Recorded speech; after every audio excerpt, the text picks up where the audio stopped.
Assalamualaikum warahmatullahi wabarakatuh.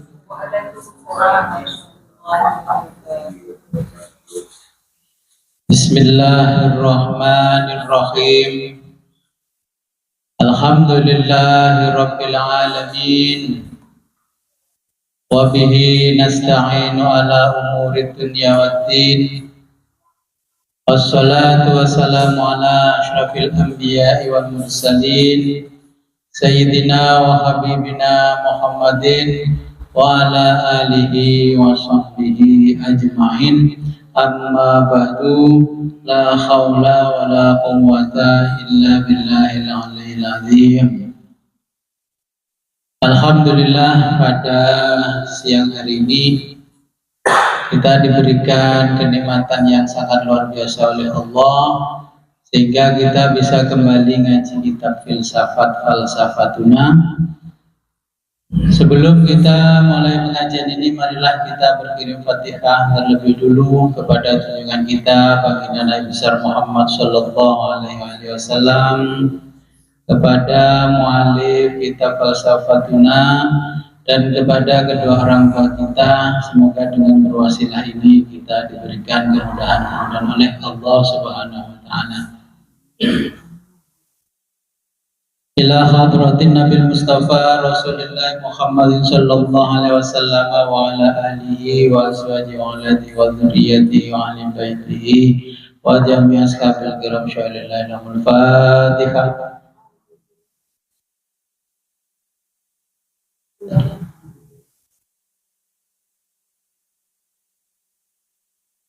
Fasumma ila hadratin Sayyid Muhammad Baqir Shadiq rahimahullah ta'ala wa nafa'ana bihi wa bi ulumi fid dharaini wa li walidayhi wa li masyayikhi. Al-Fatihah. A'udzu billahi minasy syaithanir rajim. Bismillahirrahmanirrahim. Iyyaka na'budu wa iyyaka nasta'in. Thumma ila hadratina abaina wa ummahatina sajadatina wa usulina wa furina wa lal hadirina fi majlisina hadza. Al-Fatihah. A'udzu billahi minasy syaithanir rajim.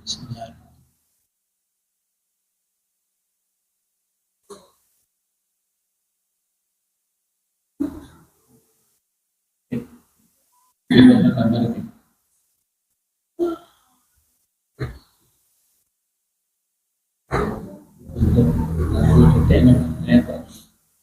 Jadi betul.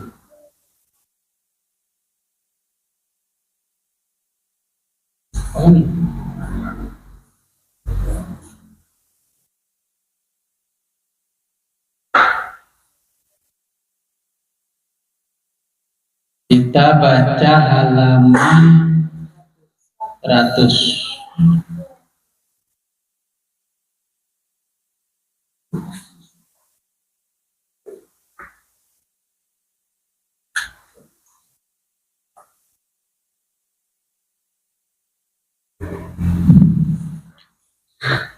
Sudah fotokopi semua?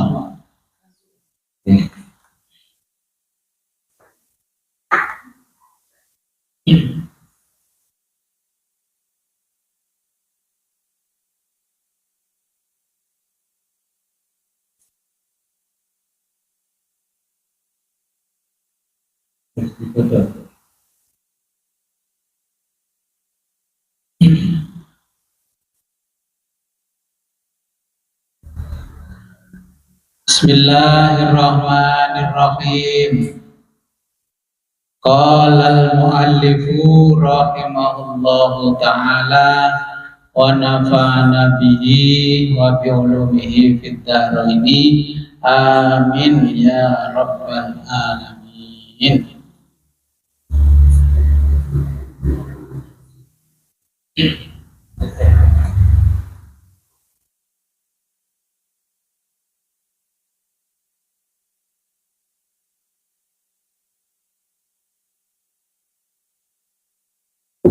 Sampai nadhariyatul istidkaril aflatuniyah.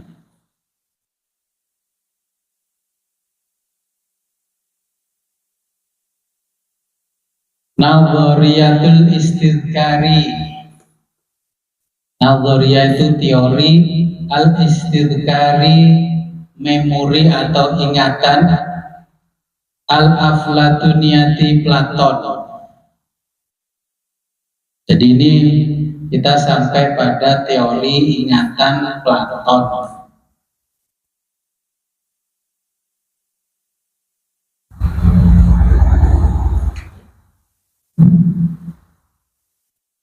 Wahya an-nadhariyatul qailatu. Wahya an-nadhariyatul qailatu. Teori ini al-qailatu menyatakan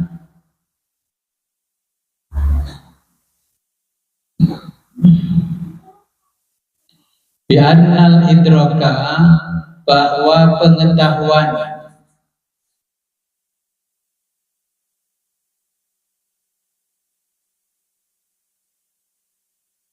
amaliyatu memiliki fungsi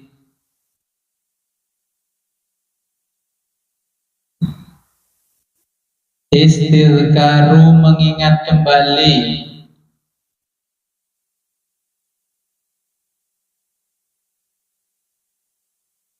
lil maklumati dari informasi, as-sabiqati terdahulu.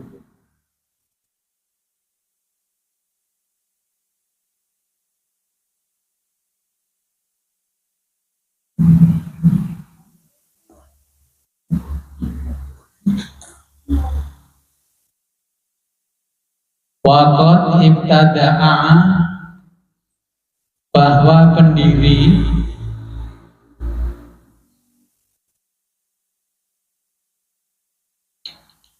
hadhihin nadhariyatu, teori ini, Aflatun adalah Platon.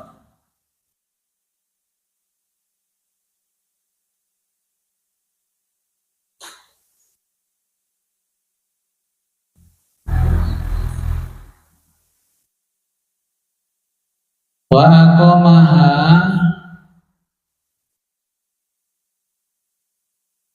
mendasarkan, ala pada,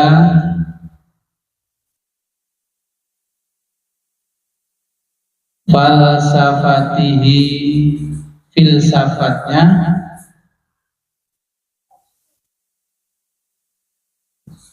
al-khassati khususnya,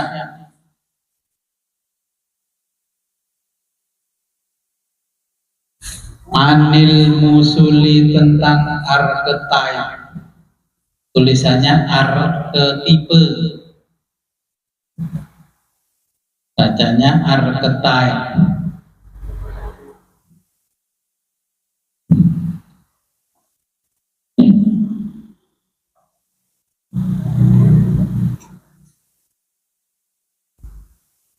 Wa qidamin nafsi,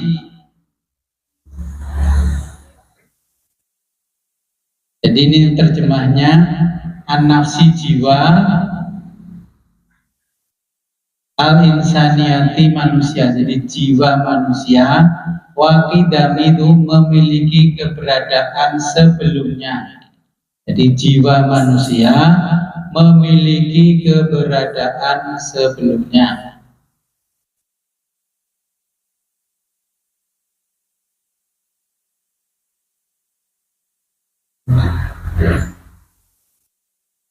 Wa qidamin nafsil insaniyati, dan jiwa manusia memiliki keberadaan sebelumnya.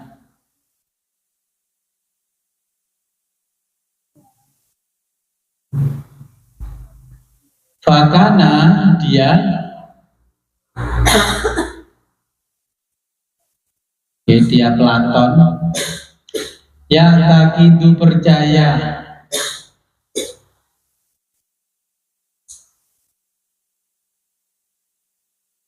anan nafsa, bahwa jiwa, Al-insaniyati manusia. Ini bener namanya.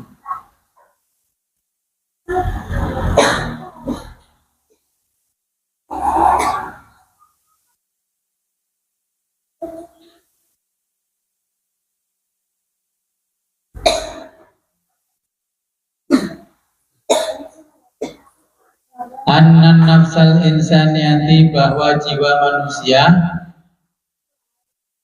maujudatun, keberadaannya bisurati, dengan bentuk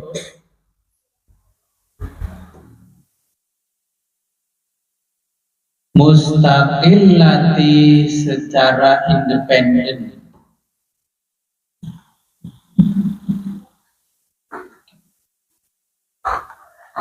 Anil badani, dari tubuh.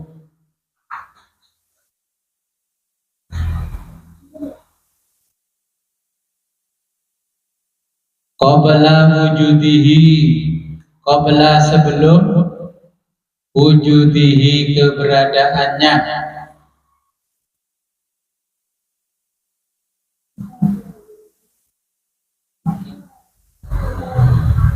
Walama, karena kana wujuduha, walama, karena wujuduha, keberadaan jiwa,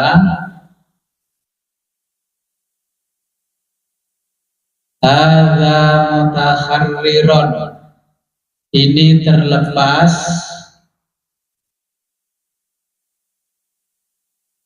minal maddati, dari materi.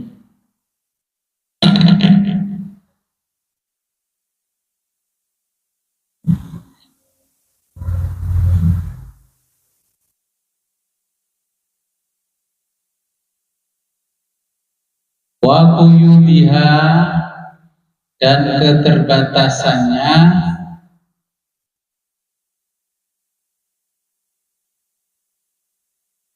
takharroron, terlepas,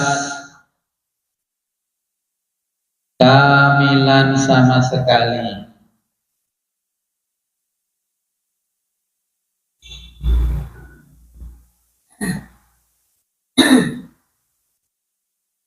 Utiha,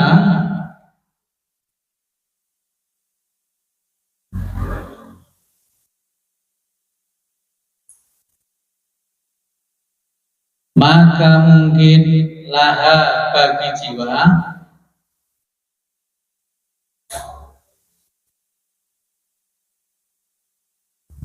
al-ittisalu, bersentuhan,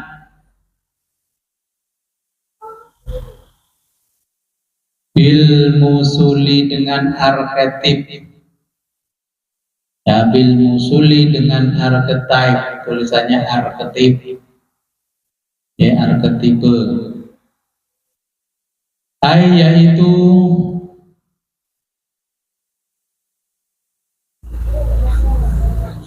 bil haqaiqi, dengan realitas.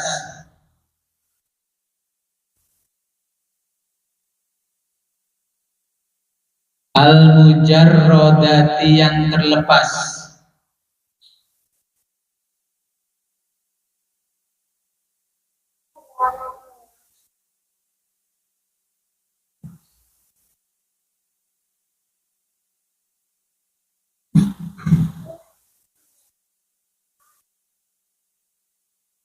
Anil madati, dari materi.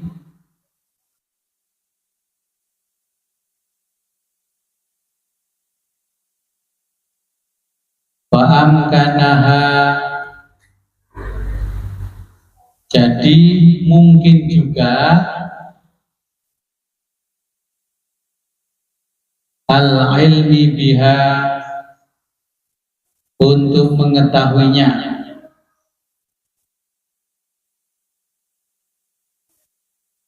Wahina, namun ketika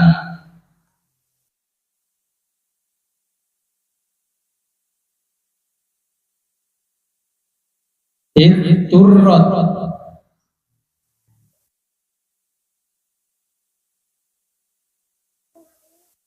perlu bagi jiwa.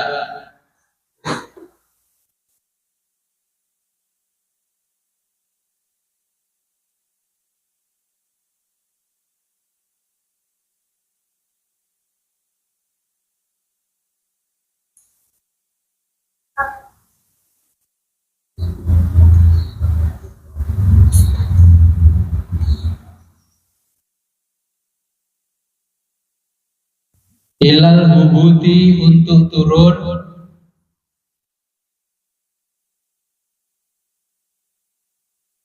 Min alamiha, dari dunianya.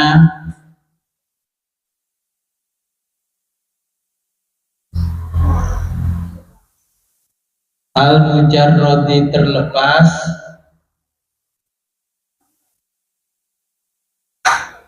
Lil ittisoli, agar bisa bersatu. Bil badani, dengan tubuh.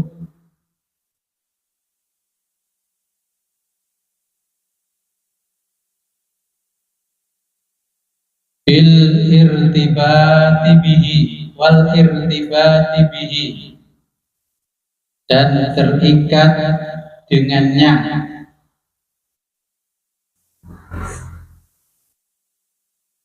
Fi dunyal madati, di dunia al madati, materi.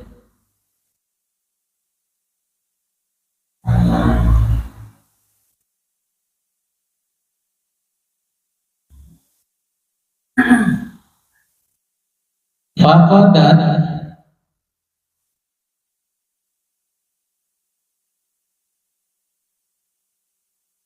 maka kehilangan pengetahuan.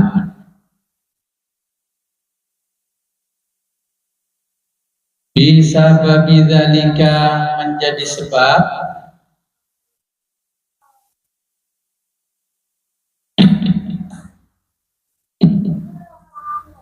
Kulluma, segala pengetahuan.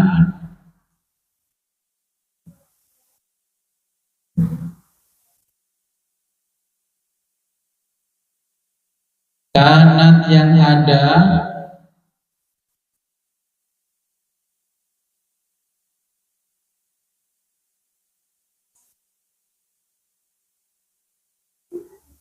Ta'lamuhu, diketahui atau pengetahuan. Min tilkal musuli, dari archetype itu.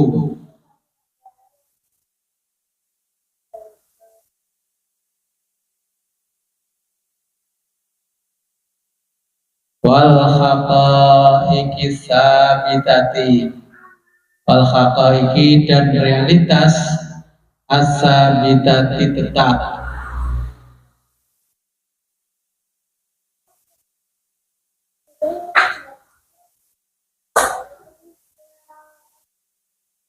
Waduhilat,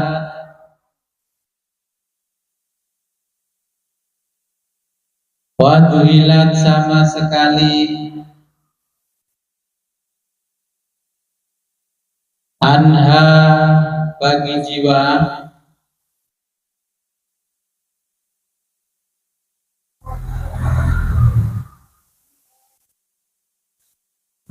Dahulan dia, dahulan dia melupakan. Taman, semuanya. Bisa. Dulu, sama di depan.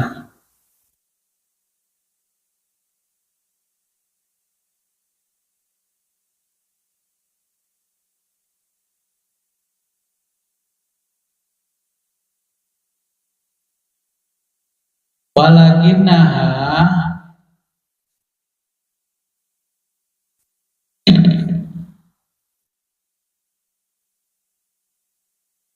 akan tetapi jiwa.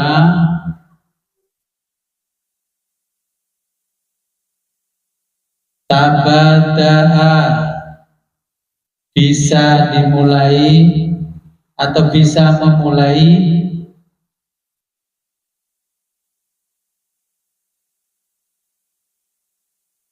Biistirjai dengan mendapatkan kembali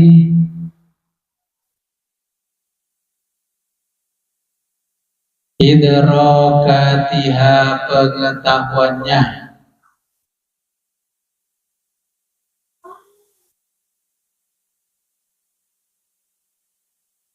antorikil ikhsasi antoriki dengan cara al-ikhsasi menggunakan indera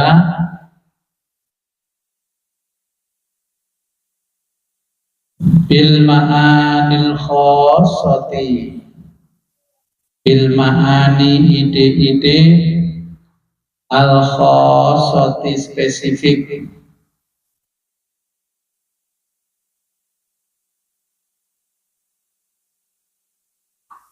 wal asya'i dan hal-hal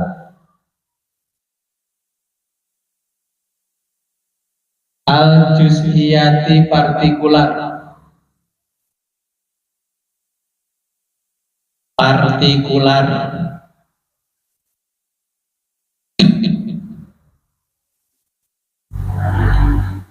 li'anna karena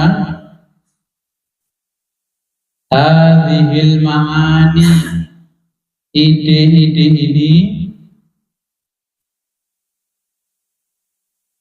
wal asya'i dan hal-hal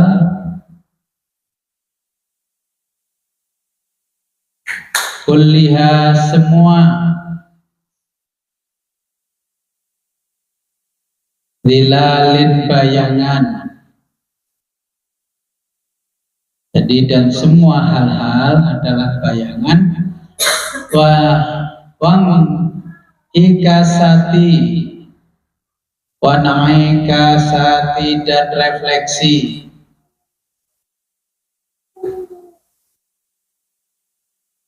litil kalmusuli dari archetype ini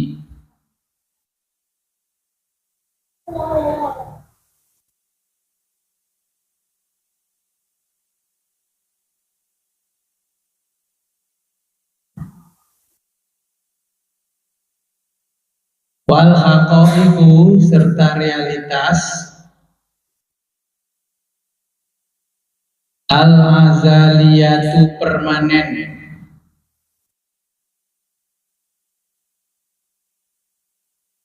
al khalidatu yang abadi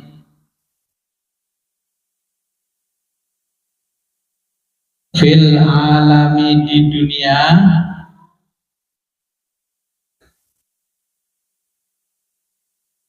allazi kanat yang dimana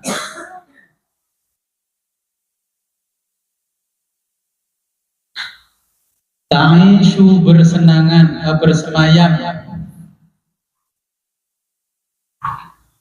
ta'ishu bersemayam an-nafsu jiwa fihi di dalamnya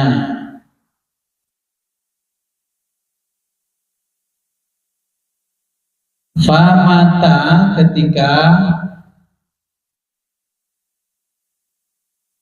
ahasat jiwa mencerah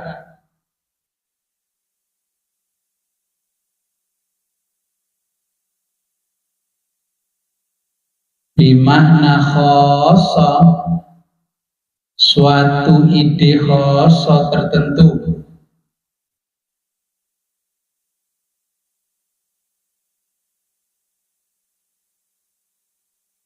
intakolat maka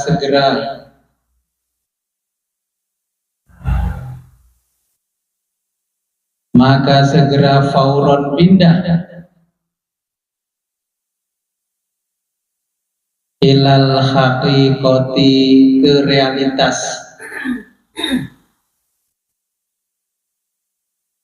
al misaliyati ideal,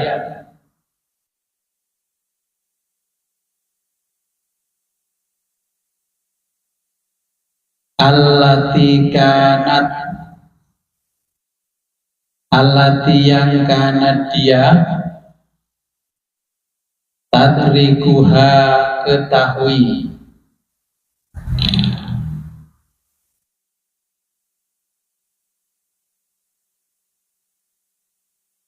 qabla sebelum, ittisoliha bersatu,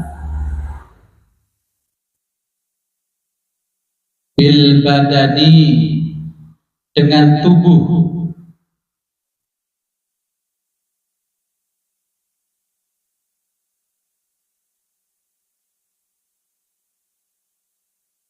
wa ala hadzal isasi, wa ala dan atas, hadzal isasi dasar ini,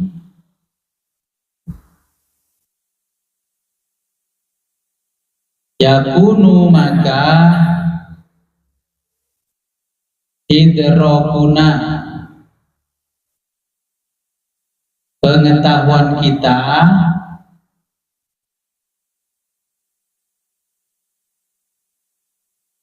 lil insani tentang manusia,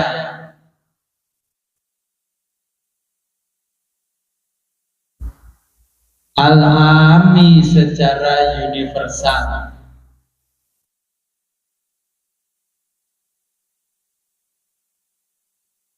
yaitu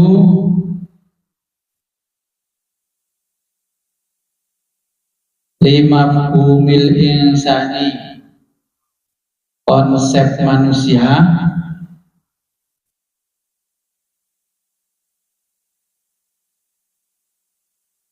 bisurati kulliyati secara menyeluruh,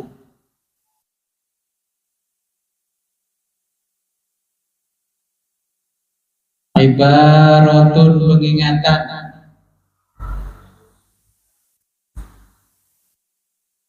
an istidkari memori,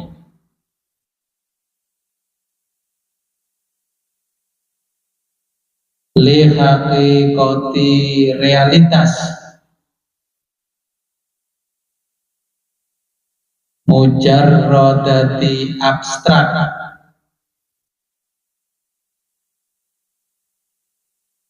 kunna kami atau kita,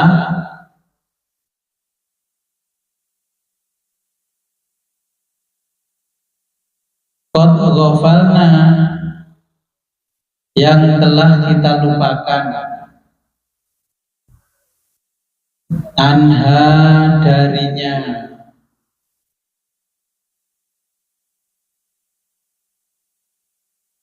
wa innama sesungguhnya,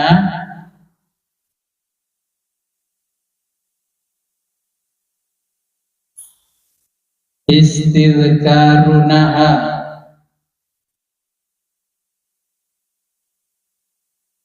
kita mengingatnya,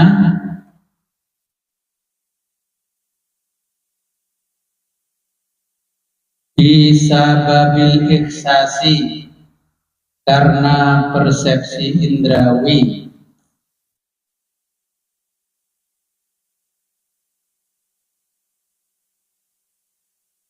bihadzal insanil khosi, bihadzal insani manusia ini, al khosi secara spesifik,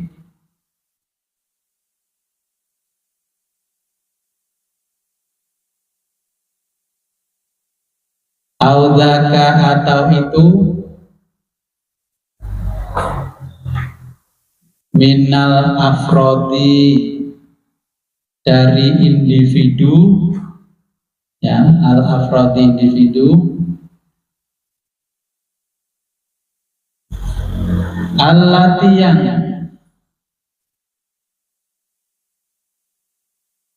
Takisu, merefleksikan.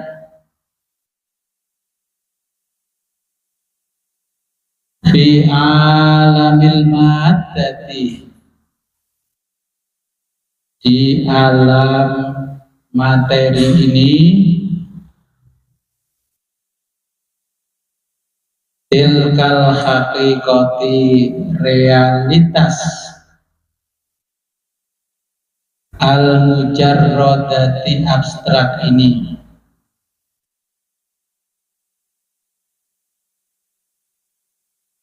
Saya jelaskan dulu nih. Sudah pernah dengar archetype?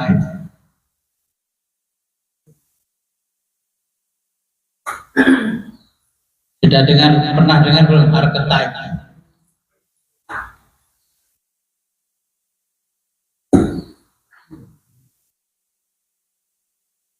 Ya, kita pada pertemuan ini, ya pertemuan ke-6, kita membahas teori Platon.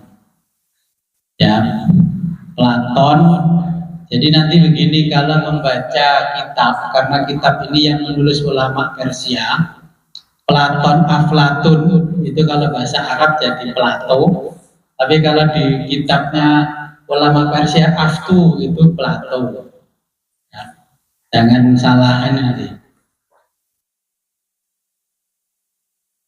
Jadi Platon itu dulu begini, melihat orang-orang duduk ini kok bisa melihat matanya. Terus melihat yang satu duduk kok nggak bisa melihat. Yang nggak bisa melihat dinamakan apa? Buta. Yang bisa melihat ya normal lah matanya, sehat. Terus yang satu bisa mendengar, yang satu lagi kok nggak bisa mendengar. Terus matanya didekati, dilihat. Antara yang buta dan bisa melihat kok sama, nggak ada kerusakan. Tapi yang satu berfungsi, yang satu tidak berfungsi. Yang ini bisa mendengar, yang tidak bisa mendengar pun keadaannya sama, nggak ada yang rusak. Yang satu bisa bicara, yang satu bisu. Itu dipikirkan oleh Platon. Ya, kita kan nggak pernah mikir sampai segitunya. Pokoknya tadi menungso, ya wis nyambut gawe, mangan turu, boleh. Jadi Platon itu berpikir melihat manusia jegegrek jegongrongannya ini loh. Ya, legere menungso itu kok yang satu ganteng tapi budi, budek dikit. Ya, ada yang cantik kok tell me, telat mikir. Itu dipikir oleh Platon, kenapa? Kira-kira kenapa kok yang satu bisa melihat, yang satu tidak bisa melihat? Kenapa kira-kira? Nah ini buktinya kalau pengetahuan belum sampai kepada Bapak Ibu, ketika ditanya mengapa, ya tidak tahu. Kalau bikin skripsi kan apa? Kenapa? Platon mikir, terus Platon merenung, ya berbulan-bulan mikirkan orang yang bisa melihat dan tidak bisa melihat.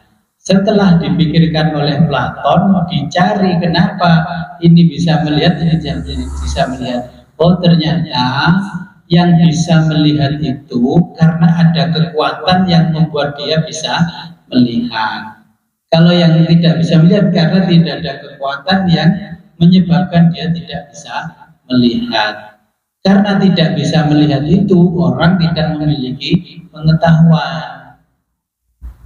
Kita tanya warnanya buku saya apa? Kalau nggak bisa melihat punya pengetahuan nggak? Kan nggak punya. Orang ini ganteng, cakep, cantik apa enggak? Kan nggak bisa melihat. Jadi kalau nggak bisa melihat berarti orang itu nggak memiliki pengetahuan. Terus dipikirkan terus oleh Platon. Kenapa? Oh ditemukan ternyata yang membuat orang itu bisa melihat kekuatannya namanya jiwa. Nah inilah nanti pintu masuknya kita belajar ilmu jiwa.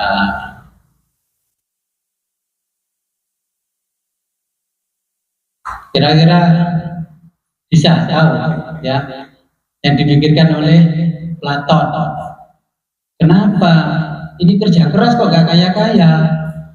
Kenapa sini kerjanya cuma jual buk di hari santri, bayar 2,5 juta 10 dino, kok kaya? Platon tahu kalau harga buk di hari santri itu 2,5 juta 10 hari, hujan 3 kali. Duh Gusti, ini kok hujan, balik modalnya cukup. Itu sudah dipikirkan oleh Platon. Kalau mau jualan di SLG, untungnya segini-segini. Ya, itu sudah tahu Platon. Karena orang itu punya apa? Pengetahuan, istidrak tadi. Karena dia bisa melihat, bisa mendengarkan. Mendengar dari mana? Oh, dari grup WA pedagang yang ada di kaki 5 di Simpang 5. Ya.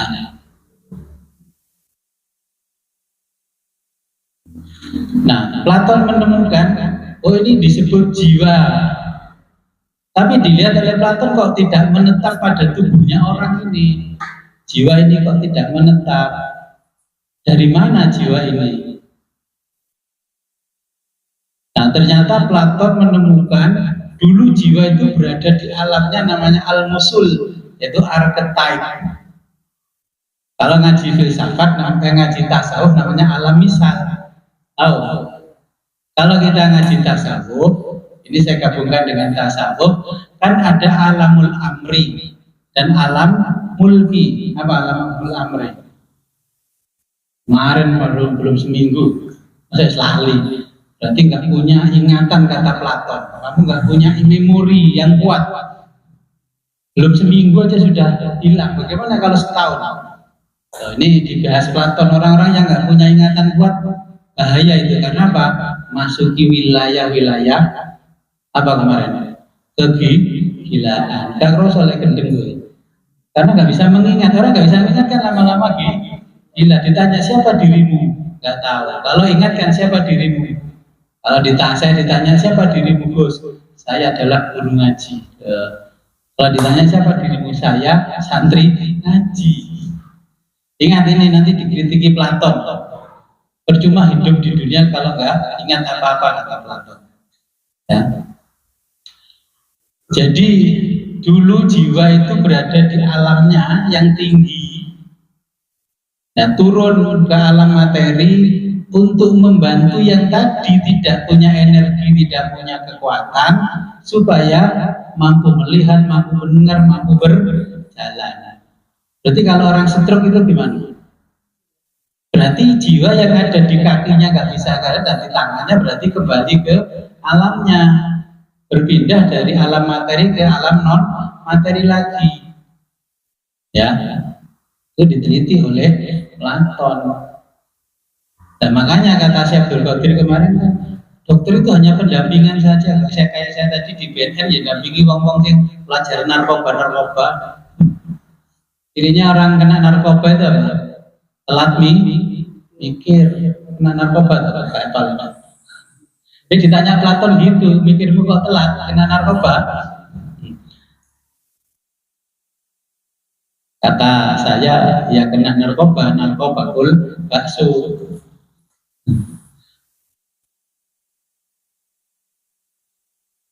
Nah, Platon bertanya, dari mana jiwa ini kok ada?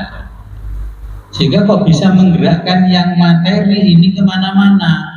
Jadi Bapak Ibu bisa datang ke sini itu ada yang menggerakkan, bukan bisa bergerak sendiri.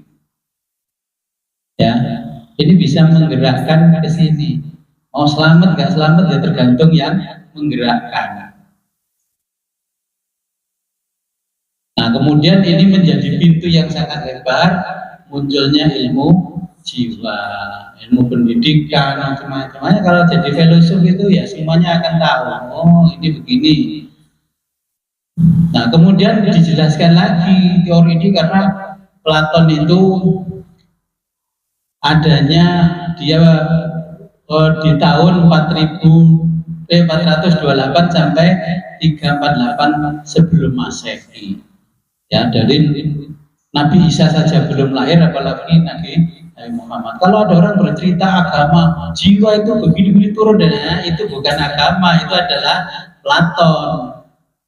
Makanya kadang-kadang kan saya mendengarkan orang ceramah menceritakan tentang jiwa turun begini-begini dari alamnya yang tinggi.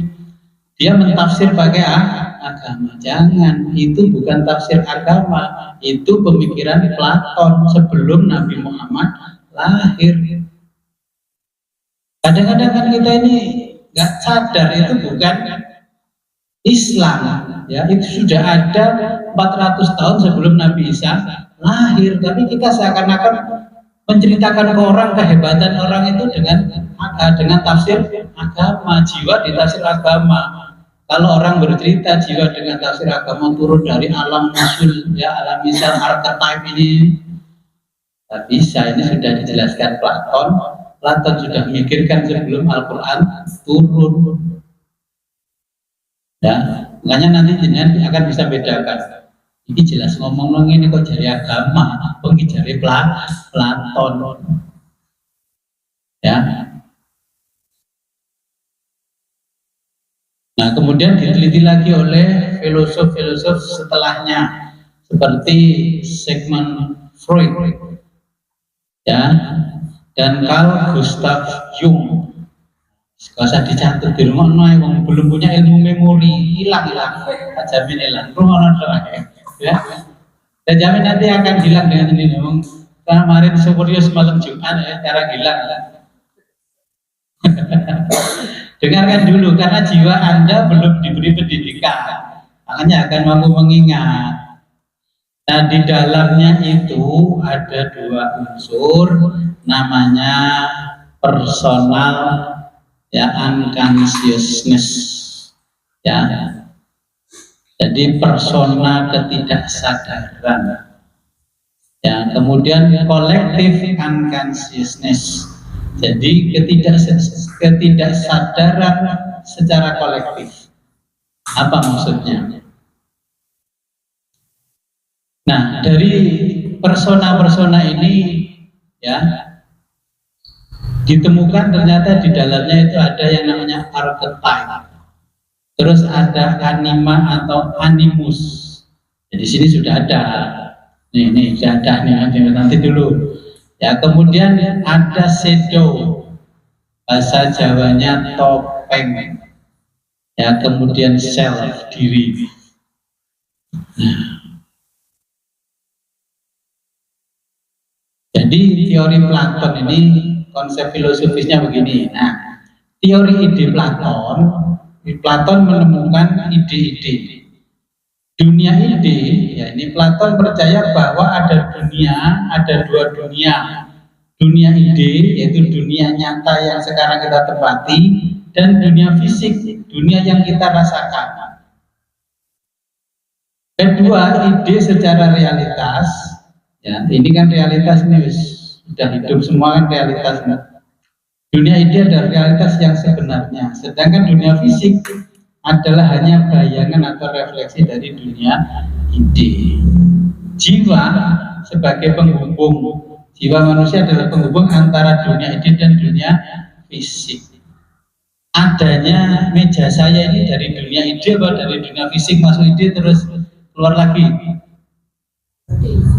Ini berasal dari dunia ide yang imaterial. Ilmunya kemarin kita jelaskan dari mana sumber ilmunya. Kalau yang fisika, ya itu kan dari manusia. Kalau yang metafisika atau imateri berarti dari Tuhan. Kalau kita Islam ya dari Allah. Jadi yang ada di kepala kita, di hati kita, ilmu-ilmu yang mengeluarkan ide-ide itu adalah ilmu yang bersumber dari Allah. HP ini bentuknya gini dari dunia ide, bukan dunia realitas. HP ini sekarang sudah jadi dunia realitas ini. Ini realitasnya ini, ya, hakikat. Bosok jadi hakikat ini, hakikatnya. Ya sudah ini.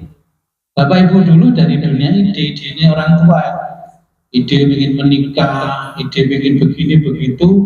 Nah, nanti kalau cemberutan berarti dulu idenya kurang bagus. Emosionalan itu dulu waktu archetype-nya dulu kurang bagus. Ya, jadi ini dunia ide. Nah, gimana dunia idenya Platon itu? Sekarang Bapak Ibu di depan saya ini keadaan sadar atau tidak sadar? Sadar kan? Sadar. Bisa mempertanggungjawabkan kesadarannya? Nah, nanti kita tanya kata Platon. Orang mampu mendengar duduk ini. Kenapa Bapak Ibu duduk seperti ini? Sadar apa enggak? Sebenarnya di dunia ide Bapak Ibu itu kalau bisa ngaji itu sambil leyeh-leyeh kok. Buktinya kalau yang di Zoom itu kan apa namanya kameranya dimatiin, padahal itu leyeh-leyeh di kamar kecapean. Itu namanya topeng. Kalau kamu bikin topeng aslimu malah orang lain tersinggung, maka kamu bikin topeng yang bagus, namanya persona dalam bahasa Latin. Sebenarnya kan kita nggak setuju sama orang lain, tapi kita mengiyakan. Kita menggunakan topeng kita supaya orang lain itu tidak tersinggung dengan kita. Itu persona. Terus beda, saya ngerjain tambah poenan. Makanya saya, Gus ini begini, Yus kamu bisa kerja tak bisa ya. Padahal saya nggak mau begitu, tapi saya pilih, iyalah. Sekarang kan Bapak Ibu ini topengnya adalah santri filsafat. Kalau pulang nanti apa ngomong sama keluarga, ngomong secara filosofis kan enggak, toh? Topengnya dirubah, ya, ngomong kayak anak kecil. Gitu. Ketika ditanya, Bapak, anak yang paling tersayang siapa, Pak? Tulis di sini ini anak yang sayang. Bapak itu sebenarnya topengnya berapa? Apa pernah jujur manusia itu? Personanya tidak pernah sama. Di mana dia berada, ya persis bunglon. Hijau melok hijau, ya, biru melok biru, kuning melok kuning.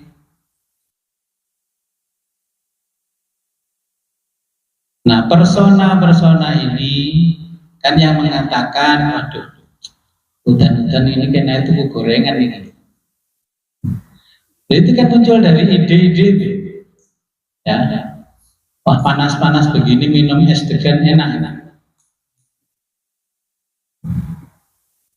Ya, Bapak Ibu duduk manis menghadap kiblat ini karena terpaksa. Coba kalau saya bebaskan, bawa anak kecil terus lari-lari kayak kemarin kan di depan kamera itu nggak ada yang ngawei, nggak ada yang nggak ada. Itu kan topeng aslinya nggak dipakai. Dia aslinya seperti itu karena topengnya nggak dipakai. Jadi kan jadi baik itu karena pakai topeng bukan pakai asli.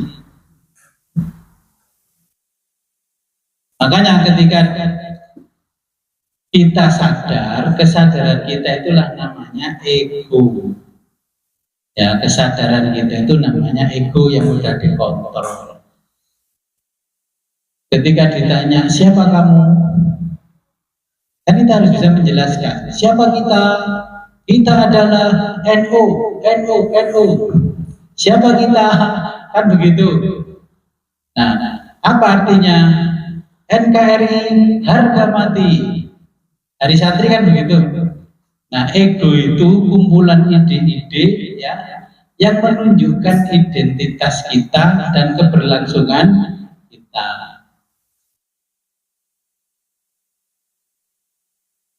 Nah, itu adanya di ego. Kalau saya di sini identitas saya sebagai guru ngaji. Kalau di tempat lain identitas saya sebagai pamong.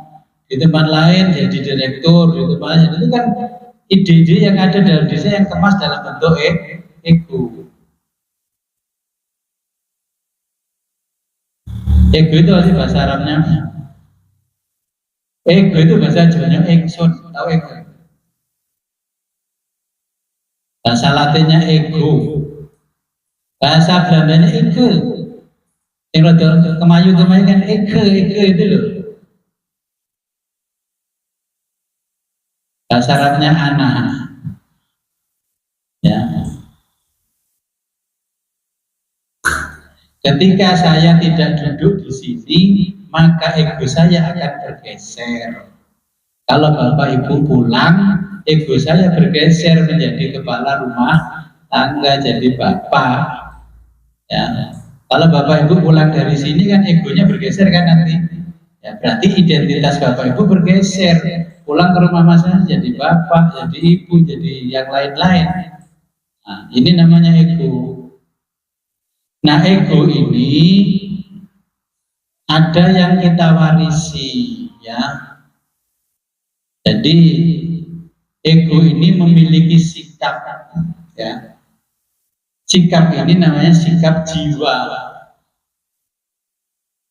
Bapak ibu itu kan ada kalau diomongi agak keras dikit kan, nah, itu sikapnya muncul, sikap jiwanya.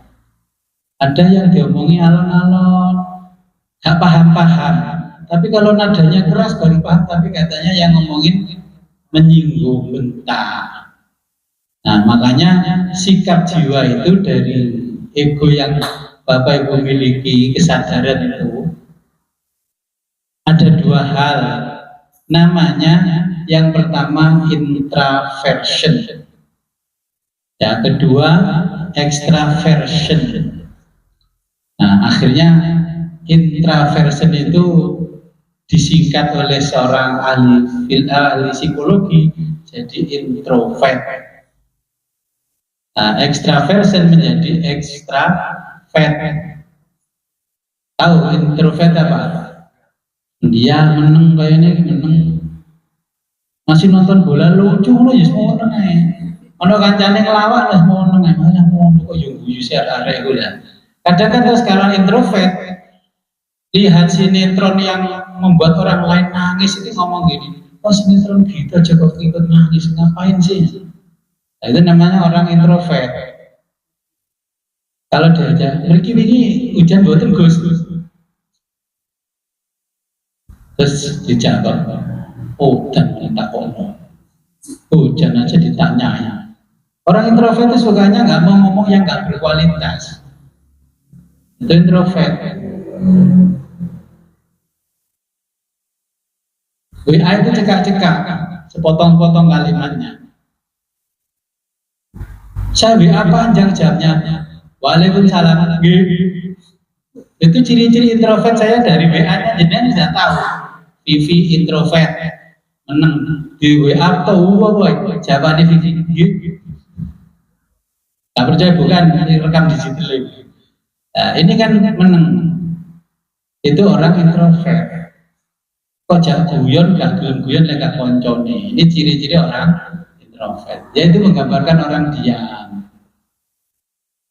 Orang diam kalau introvert itu diajak nonton musik rock ya nggak cocok. Orang introvert. Oh jingkrak kok senengnya ada sih. Jadi introvert dijak makan yang mahal. Duh, mosok apa ikan gurame gini aja 300.000.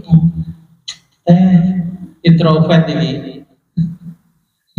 Loh, itu ciri introvert berarti pendiam sebab gak tahu nanti di kene panganan terus tolong aku saya ngene.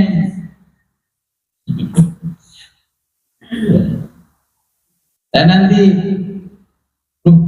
mahal ini teh aja kok 21.000. Anak saya naik kereta ingin teh, saya belikan teh di restoran kereta 21.000. Langsung ngomong teh gini aja 21.000. Terus yang jualan karena sudah dilatih pakai topeng-topeng yang menyejukkan, iya di mau bayar pakai kiwi siapa tunai di. Coba sampean lek gak belajar ngono. Orang gelem bayar 20.000 ya rasa numpak sepur. Ya kan begitu. Nah, makan di Sudirman Pelis. Karena biasa makan nasi pecel di Om Nanang itu 8.000, di situ 100.000. Ini ya kalau dipakai mangan Om Nanang bisa beliin pecel Mbak Diva, Mas Dori, Tante, mikirnya wes ngono. Ini ulang-ulangan namanya kan introvert. Ya, makanya kalau ingin mengecek orang ini sebenarnya topengnya introvert apa ekstrovert, itu diajak keluar, disuruh traktir. Topengmu pelit apa topengmu dermawan, nanti kelihatan. Ya.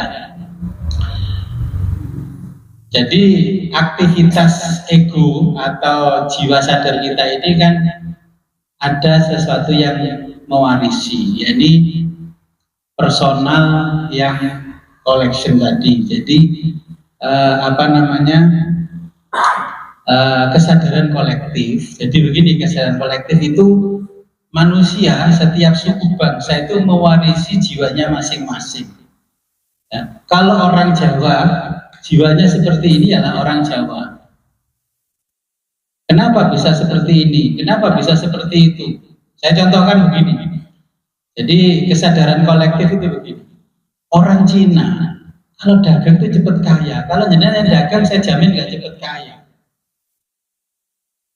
Cita-citanya kan jadi pegawai ya, Wong Jawa. Buat negeri swasta pokoknya pegawai. Kalau dagang nggak mau. Kenapa? Itu sama halnya kalau di Quran itu dijelaskan begini. Dulu ada archetype di masa Nabi Ibrahim. Nabi Ibrahim itu pergi ke satu lembah namanya Bakkah. Dia berdoa, Rabbi ja'al hadza baladan amina warzuq ahlahu minas samarot. Ya Allah, jadikanlah negeri ini adalah negeri yang gemah ripah loh jinawe, ya, tertoto tentrem kerto raharjo, ya. Dan jadikanlah orang-orang yang tinggal di sini bisa makan buah-buahan dari seluruh penjuru bumi. Orang yang nggak ngerti archetype, wah Ibrahim gila. Batu-batuan didoakan supaya tumbuh-tumbuhan yang bisa buah-buahan yang di dunia bisa tumbuh di sini. Archetype-nya Nabi Ibrahim sudah luar biasa, sehingga dilahirkanlah cucu dari kesadaran kolektifnya Ibrahim. Ada anak yang namanya Ismail dan yang namanya Ishak. Yang satu jadi Bani Israel, satu jadi Bani Ismail. Punya kesadaran kolektif sendiri. Kalau Bani Israel apa? Kesadaran kolektifnya apa? Bani Israel itu kesadaran kolektifnya tricky. Tahu tricky? Bos tahu bos. Jadi bang juragan kan namanya bosi. Nah kalau trik, tahu trik? Jadi tricky ya licik. Trik-triknya itu gitu, itu yang diwariskan. Tapi Nabi Ibrahim dalam archetype kenabiannya, dia berdoa di lembah itu. Siapa yang mau lembah itu? Ternyata sekarang betul. Buah yang di sini nggak ada, di Mekah Madinah itu ada.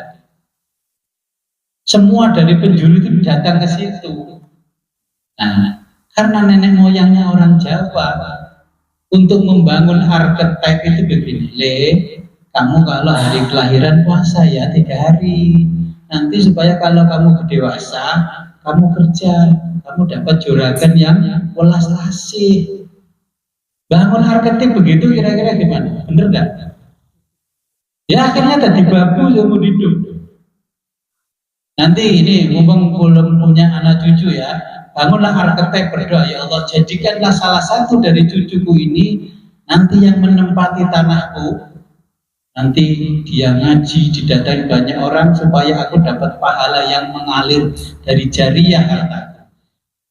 Adanya pengajian di sini itu berarti archetype-nya buyut saya. Yang masuk kesadaran kolektifnya buyut saya adalah ke saya. Terus archetype mbah-mbahnya bapak ibu, ya nanti pada waktu orang berdoa cucunya kalau sudah lahir, nanti ya Allah jadikanlah cucu-cucuku ikut ngaji sama dia. Itu di alam sana, di alam lisan. Namanya archetype. Karena nenek moyangnya orang Cina itu berdoa supaya berdagangnya bisa jaya menguasai dunia. Itu berdoanya nenek moyang orang Cina. Orang Cina itu dagang apapun yang dijual pasti cepat kaya. Kalau orang Cina 2 tahun buka toko kok sugih ya bisa punya mobil. Kalau saya pancet sampai rukun ya gak dicet kalau orang Jawa. Orang Jawa itu mobil kalau nggak remuk itu nggak dijual. Itu karena apa? Itu archetype dulu yang secara kolektif karena tidak menginginkan itu. Sekarang pengen nggak anak cucunya sukses? Ya bangunlah archetype yang bagus, ide-ide yang bagus dari alam ide supaya nanti bisa menjadi realitas.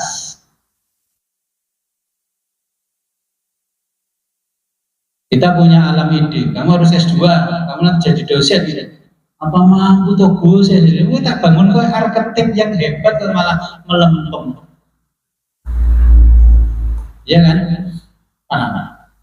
Kamu kalau punya anak, zikir wirid yang banyak, bangun archetype yang bagus. Kapan waktunya bangun archetype yang bagus? Ya sebelum buat anak, lagi anakmu lahir ya rakyatnya archetype-nya. Kok nggak bener? Buat lagi nanti yang archetype-nya bagus. Ya jadikan nasi Jabang Beni kalau lahir jadi gubernur Jawa Timur 2 periode gitu loh.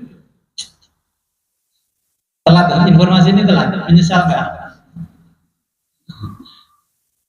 Nah, makanya informasi ini telat, aduh Gus kadung gawe kadung metu balik namanya, kembalikan lagi ya.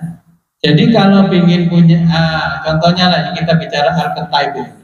Bapak Ibu kalau ingin punya anak yang hebat ya sebelum punya anak, sebelum menggauli istri ya berdoa, istrinya juga berdoa. Ya Allah, jadikanlah salah satu anak cucuku ini Presiden Indonesia. Itu. Terus lali, kalau dia sudah pernah jadi presiden jangan dikejar-kejar orang. Itu pengalaman archetype ya. Jadi kalau purna ya bisa pensiun, bisa tidur nyenyak. Kalau dikejar-kejar orang, ini kan nggak bisa tidur nyenyak. Dulu kakek moyangnya berdoanya lupa pada waktu mau berdoa yang supaya purnanya dengan selamat sentosa ngantuk depluk gitu. Kan kayak Arjuna kan begitu. Ya, itu namanya archetype.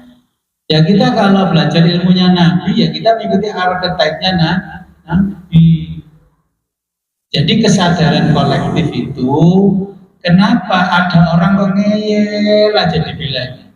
Bapak Ibu nggak perlu marah, nggak perlu tersinggung karena itu sudah ada dari archetype sebelumnya. Itu warisan nenek moyang. Ada kan orang ini budayanya sudah tertinggal ya. Dia satu kampung tidak mau kampung ini tambah orangnya. Kalau lebih dari 40 rumah harus yang satu keluar. Contohnya kalau di sini ada di kampungnya nenek moyang saya di Mataan sana. Itu rumah harus 40 rumah kata nenek moyang dulu. Kalau lebih berarti harus keluar dari kampung itu.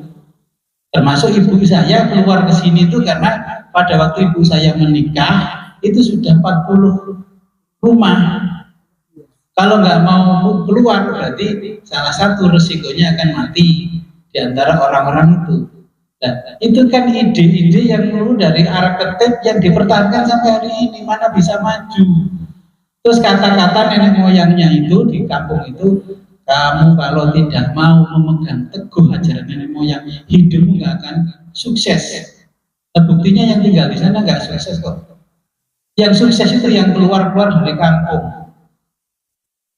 Yang keluar dari kampung, yang mempertahankan ide-ide yang ada di archetype itu, ya ada yang sukses, ada yang enggak. Yang sukses tetap mempertahankan itu. Tapi sebenarnya kan yang dia lakukan tidak ada yang dia bawa dari nenek moyangnya tadi. Semua sudah pengaruh peradaban di luar. Ya, Bapak Ibu itu pakai baju bagus-bagus ini dari peradaban di luar apa peradaban orang Jawa? Orang Jawa dulu cuma pakai kemben segini aja. Begitu kok katanya mau mempertahankan archetype yang kesadaran kolektifnya nurun dari nenek moyang. Contohnya gini, kalau punya anak wajahnya mirip siapa? Mirip bapaknya atau mirip boe? Lek mirip bapaknya berarti yang jatuh cinta dulu adalah bapaknya. Kalau mirip ibunya berarti yang jatuh cinta dulu adalah ibunya. Karena arketip itu akan mempengaruhi DNA gennya manusia. Nah, ketika bersenggama, terus yang orgasme duluan siapa? Ya itulah nanti akan menjadi contoh-contoh arketip yang ada di depan saya ini. Jadi kalau ada orang ngamuan, orang yang idealis, kan nggak usah diherani karena apa? Itu pengaruh dari kesadaran kolektif dari gen dirinya yang turun-temurun dari yang sebelumnya. Jenengan karena ilmu sudah maju, nah, kalau dites DNA belum tentu kok jenengan turunan orang Jawa yang wangel-wangel dengan ini bisa-bisa gennya gen Fir'aun. Ya kalau kamu coba dites sana DNA, oh nyatanya ada orang yang ngaku keturunan Nabi, setelah dites kan bukan. Ada orang yang nggak pernah mengaku cucunya Nabi, setelah dites ternyata DNA-nya Nabi. Arketipnya tidak. Arketip itu nanti dalam kesadaran kita itu nari saja, narinya ya ikut seperti nenek moyangnya walaupun dia sudah berpindah budaya. Ya, dan pindah budaya. Wes masih sampai pindah nang Amerika, lahir di Amerika anaknya. Kalau dengar musik dangdut lebih suka daripada musik rock, karena arketipnya orang Jawa. Makanya kalau ada anak ikut TKA, kok hasilnya cuma 300, bapak ibunya harus gini dulu, arketipnya dulu, waktu nyetak ini kurang jos ini. Karena waktu itu belum pernah mendapatkan informasi tentang arketip.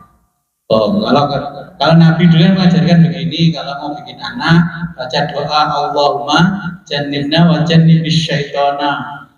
Mulali itu adalah apa namanya komponen untuk membuat arketip itu supaya jadi bagus.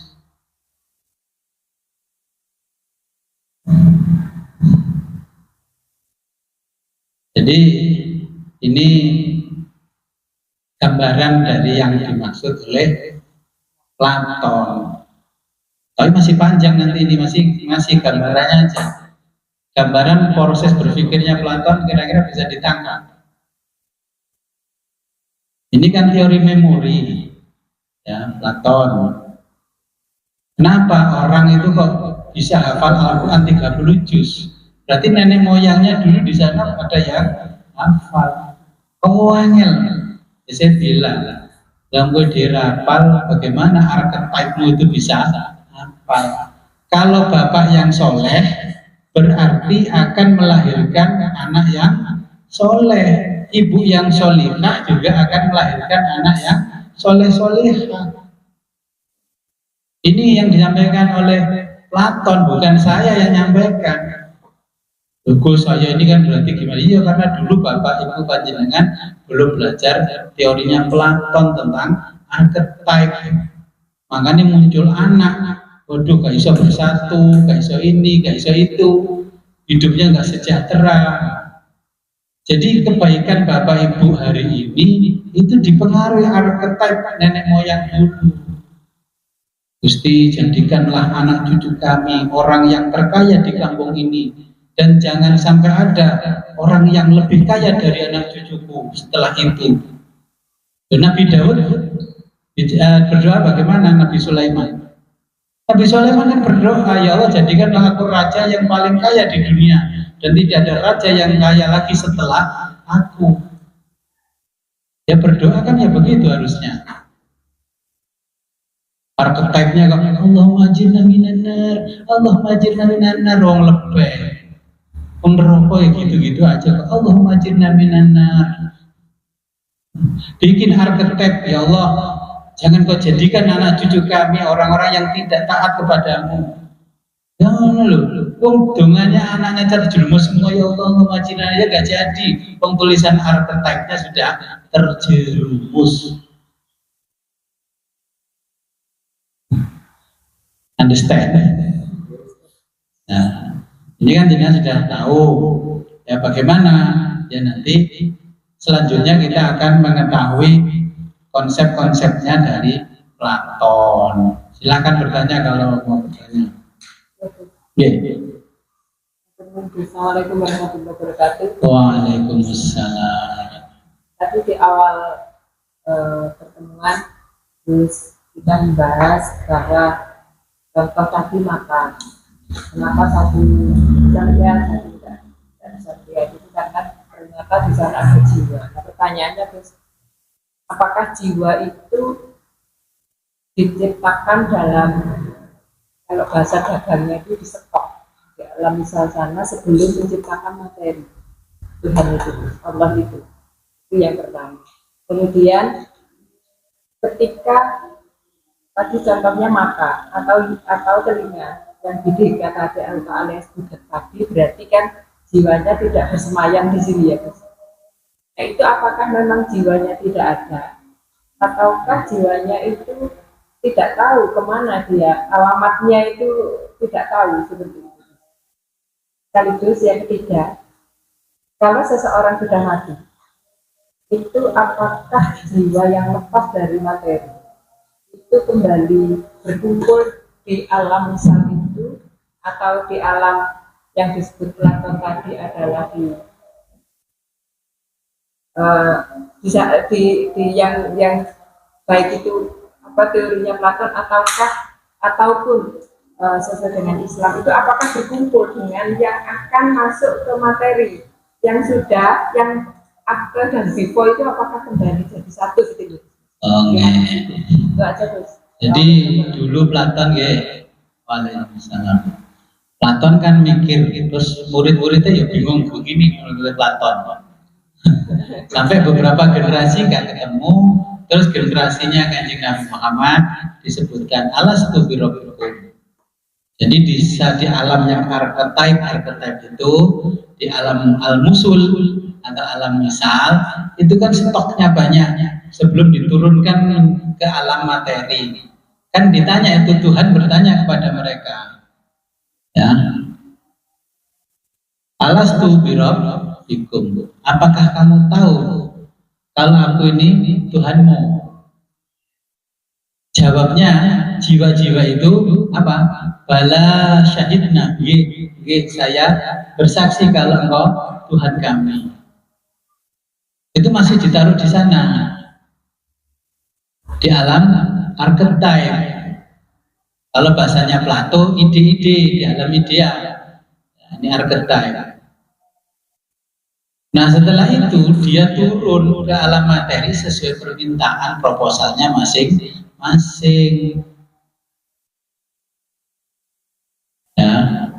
Setelah itu diletakkan di alam realita, namanya alam mulki, yaitu alam ciptaan-ciptaan. Kalau alam ciptaan ini, Bapak Ibu yang ada di depan saya ini, kalau menurut Al-Quran namanya kalamullah, kalam-kalamnya Allah ini. Ya, kalau masih di sana lagi, di atasnya lagi di archetype, di atasnya archetype itu namanya alamul amri, itu namanya alam yang masih di dalam firman Tuhan. Ya, yang tahu hanya Tuhan, nanti dikeluarkan apa mereknya. Nah, terus semuanya unsurnya jiwa-jiwa itu bagus. Nah, masuknya ke dalam masing-masing tubuh ini tergantung tubuhnya itu yang ditempati. Kalau sukanya ibadah saja karena permintaan yang secara kolektif tadi, kesadaran kolektif, ya ahli ibadah. Karena bapak ibunya Rabbi habli minas sholihin, setiap berdoa Rabbi habli minas sholihin, ya Allah bila saya anak yang soleh solehah, diturunkanlah jiwa itu yang baik. Makanya dalam kitab diajari, kalau kamu buat anak, ya, kalau istrimu nanti sudah hamil, berdoalah pada Tuhan, ya Allah berilah saya jiwa anakku ini yang baik dulu, jiwanya dulu yang diminta yang baik, bukan badannya. Kalau badannya baik, jadi terus sumbang, kenapa sih wong sing ayu kok malah dablek? Orang yang ganteng nakal, orang yang cantik-cantik itu malah nakal. Karena apa yang diminta dulu bukan dari arketipnya, itu bukan jiwanya dulu yang baik, tapi tubuhnya yang baik. Akhirnya dimasuki pokoknya urip. Tidak meminta kualitas rohani yang bagus kalau kita bicara tasawuf berarti minta kepada Allah supaya ruhaninya itu adalah ruhani yang baik. Dan nenek moyang orang Jawa begitu muncul ada kabar hamil, makanya selamatan. Dan selamat tinggi ruhani yang masuk, ruhani yang baik.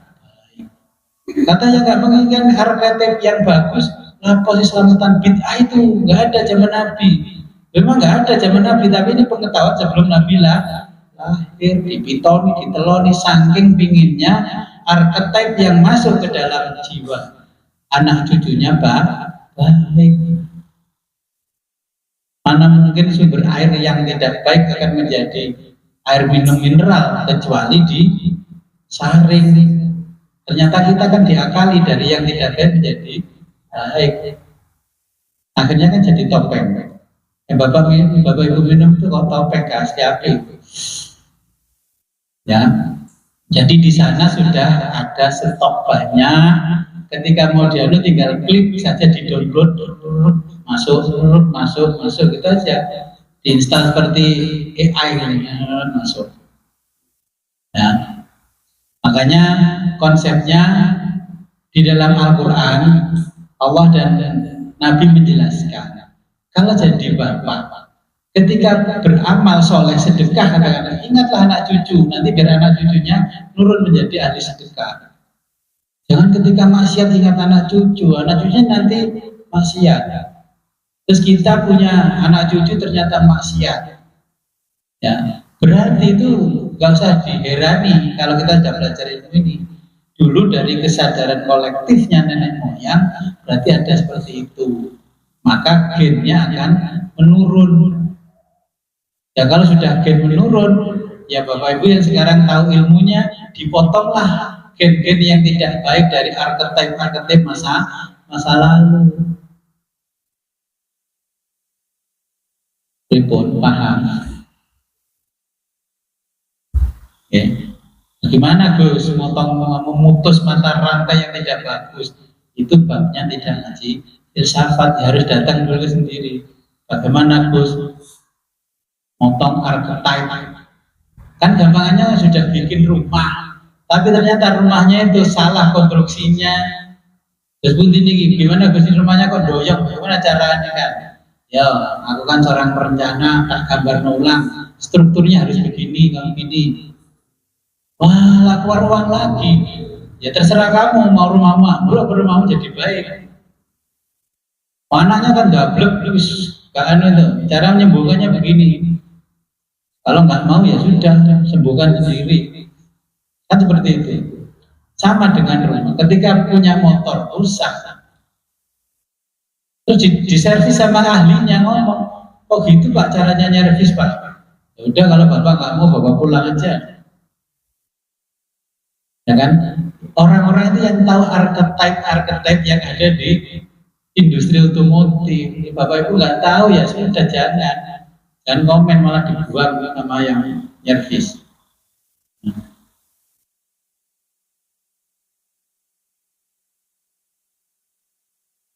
Apalagi? Yang misalkan mata satu juta, ya. Itu memang tidak ada stoknya di sana atau jiwanya itu. Nah, kenapa kalau mata ini yang satu bisa melihat, yang satu buta? Kalau kita belajar tasawuf namanya Allah bertajalli. Kalau Allah tidak mau bertajalli, berarti ya nggak bisa wakauna Allah. Berarti yang melihat siapa? Jiwanya kan, jiwa dari mana? Dari yang maha jiwa. Bapak Ibu kesini sebenarnya bukan Bapak Ibu yang ngaji. Kalau kita belajar dari tasawuf, yang datangkan Bapak Ibu adalah sosok yang dipikirkan oleh Platon. Bapak Ibu bisa mendengar, bukan Bapak Ibu yang mendengar. Yang mendengar adalah yang punya kekuatan tadi, yaitu yang maha mendengar. Bapak Ibu bicara, berarti bukan Bapak Ibu yang bicara, yang maha bicara, karena kekuatannya nempel di dalam alam materi. Bisa berjalan karena diberi kekuatan. Karena mentang-mentang masih sehat kuat, kalau berjalan ke sini kan nggak pernah menjakan nyetak sepeda motor. La haula wala quwata illa billah, enggak kan? Baru aja kalau ngangkat 100 kilo gak kuat, bismillahirrahmanirrahim, baru ingat Tuhannya. Giliran ringan gak pernah ingat Tuhannya. Kalau pergi aja ke Jakarta, Surabaya, kalau di ATM masih puluhan juta, apa pernah Bismillahirrahmanirrahim, nggak pernah. Bismillahirrahmanirrahim, berangkat. Karena apa? Bapak Ibu melupakan archetype yang dulu didoakan masuk menjadi realitas hidup kita jadi baik.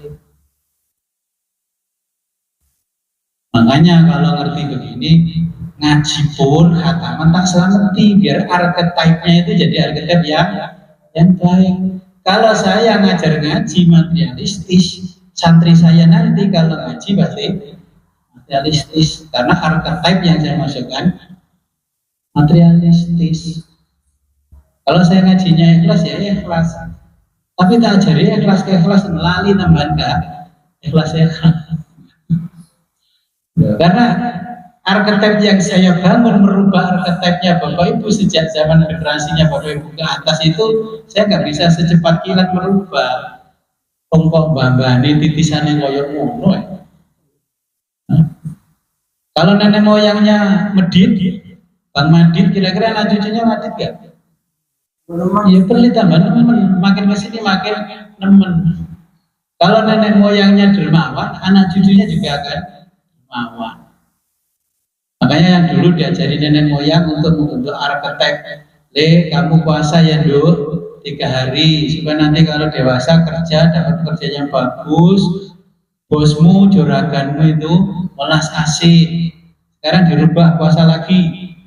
Kalau saya puasa mau merubah archetype dan ide-ide yang dulu sudah pernah di alam usul, ya, supaya saya jadi bos, punya anak buah semua tunduk sama saya, manut sama saya. Gaji-gaji telat ya diterima. Yang mana tendongo waktu dari babu. Ya kadang-kadang saya berpikir, apakah orang Indonesia, orang khususnya Jawa itu karena doa nenek moyangnya seperti itu kan, saya sering didatangi orang puasa. Terus saya tanya tujuannya apa? Puasa weton Gus, diajarin nenek moyang. Nanti kalau dapat pekerjaan supaya dapat bos yang welas asih. Bangun arsitek jadi bos. Makanya saya tanya, iya. Kalau di Jakarta di sinetron pembantu celukannya mesti berubah. Kalau pembantu celukannya CC, kalau nggak ada ya. Di sinetron pembantu panggilan CC jadi pembantu nggak ada kan? Karena nenek moyangnya dulu di archetype-nya itu berdoa supaya anak cucunya jadi bos. Sak melarat-melaratnya tetap jadi bos. Jenengan lebih bangga mana? Bekerja sesama rasnya jenengan sendiri. Kalau di ras mereka, orang bekerja itu tokonya belum buka, itu di depan sudah semuanya datang. Coba kalau saya yang punya toko, siap bos, ini OTW bos, padahal jangkut tangi, baru bangun itu OTW bos. Ya, kita tahu ilmu ini, nanti malam berdoalah kepada Allah supaya archetype yang akan datang ini. Tuh, nanti pulang cucunya belum lahir, anaknya dipanggil Lina, aku dapat ilmu dari Platon. Perutmu saya doain di sabdo Mbak Titi, Bu Putu jadi presiden. Itu loh. Kemarin kan belajar tasawuf apa? Sabtoha. Ngomong saucap janji, kamu nanti cucuku jadi presiden. Ya. Jangan cita-citamu jadi, jangan ikut cita-cita archetype yang belum jadi, doakan akan jadi presiden. Dulu nenek moyang saya ditanya orang, kamu pengen cucumu jadi apa? Jadi jenderal. Terus ternyata yang cucu yang lain yang masuk ke tentara enggak AKB, maksud jadi jenderal. Oh ternyata yang jadi jenderal itu saya. Apa? Jenderal manager. Itu doanya bahasa saya jadi jenderal manager. Kan jenderal itu di kelas manager. Saya jadi GM. Archetype-nya gitu. Doakan anak cucunya. Jangan doakan anak, kamu gak manut bapak, sengsara loh hidupmu. Itu bangun archetype yang gak menyukseskan orang. Ya Allah, masih udan saya jualan di Simpang Yunus tetap habis dagangan saya. Terus saya lihat kok ragu-ragu tutulan namanya Simpang 5 bayar 2,5 juta masalahnya 10 kali. Platon kan tahu archetype-nya orang berjalan, oh begini ya.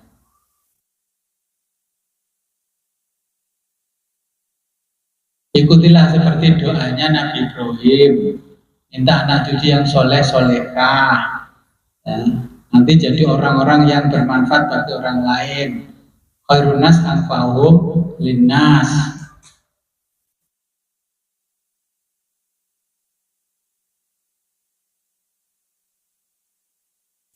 Kalau nggak ada pertanyaan, ya silakan. Assalamualaikum warahmatullahi Waalaikumsalam. tentang amal yang kedua tentang amal kenapa manusia ini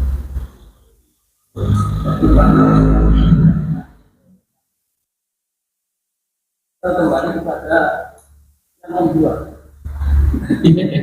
Kalau pun kita berbicara tentang tasawuf, sehingga manusia ini selalu berbeda.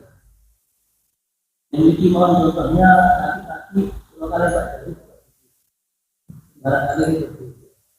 Di orang-orang perempuan, tetapi perbedaan itu bisa dimakan. Apa perbedaan? Lalu bisa menunjukkan perbedaan.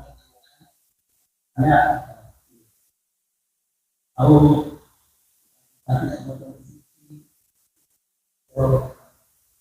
tapi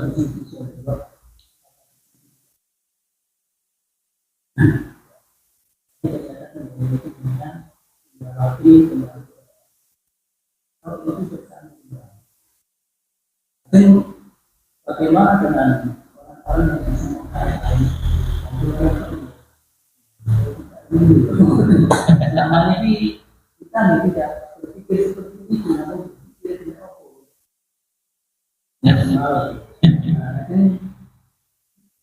yang bisa melakukan perbedaan dan bisa uang yang telah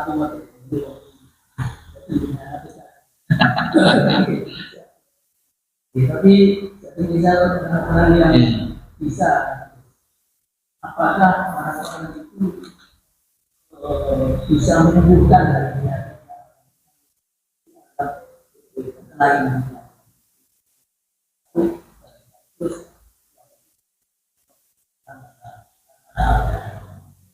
Fungsi dari jadi manfaatnya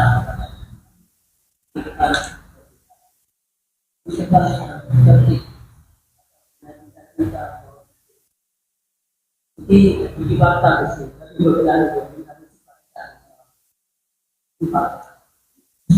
ini yang pertama-tama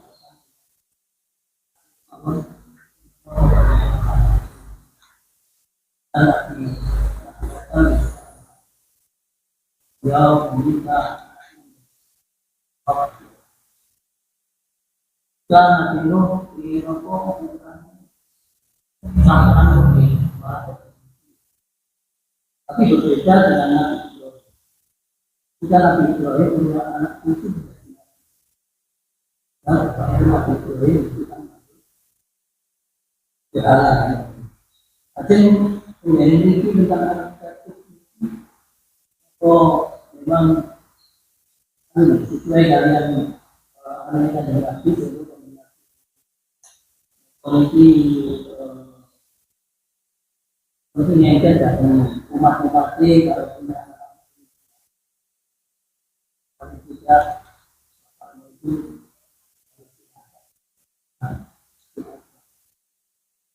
tinggal mengenai ini masalahnya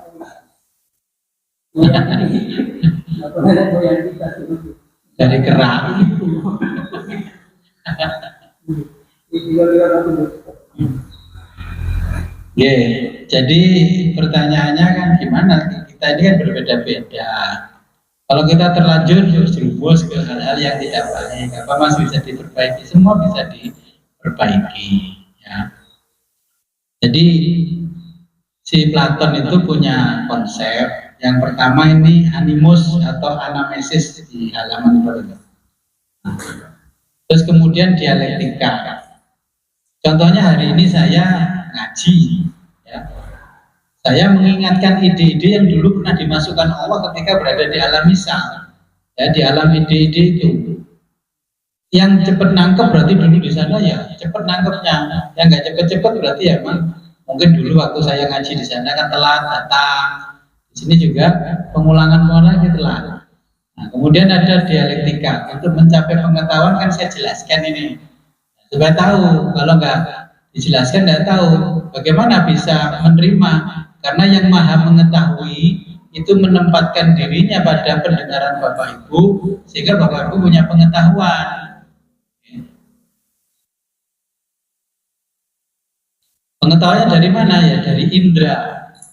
Indera itu, nah yang ada di jiwa sadar ya namanya aktivitas ego tadi. Nah, jiwa sadar kita isinya ada 4, namanya sensing, di dalam bahasa Inggrisnya sensing. Ya. Bahasa Indonesianya mengindra. Ya. Sensing itu bahasa Indonesianya mengindra.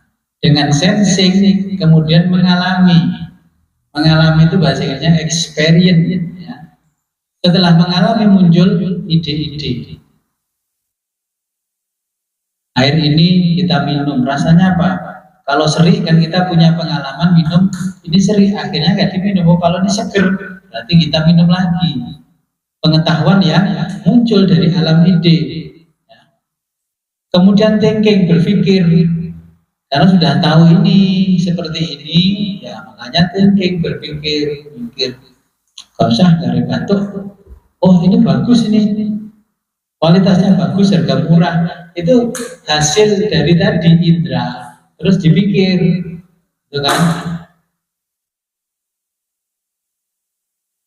Kemudian feeling, rasa, dirasakan air ini panas, dingin atau bagaimana?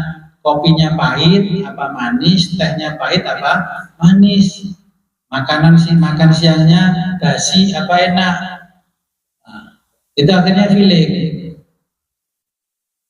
dengan indra, ya, feelingnya. Kemudian intuiting itu kalau orang Indonesia diterjemahkan intuisi. Jadi sesuatu yang muncul pada diri kita tidak ada hubungannya dengan mengindra, dengan berpikir, dengan merasa. Ketika kepepet, itu kan muncul tuh the power of kepepet itu. Itu namanya intuisi.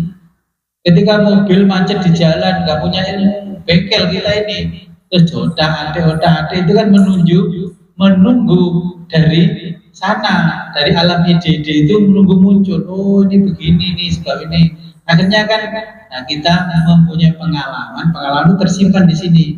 Oh kalau ini berarti ini yang rusak. Oh kalau ini berarti ini yang ini kan akhirnya bisa.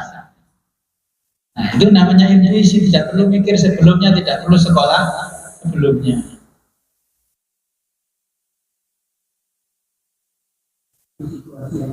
Itu situasi ada, berdoa saja. Ya Allah, saya mau menjemput orang soleh di antara hamba-hamba, masa kau jadikan mobilku macet? Ya Allah, kan gitu, betul.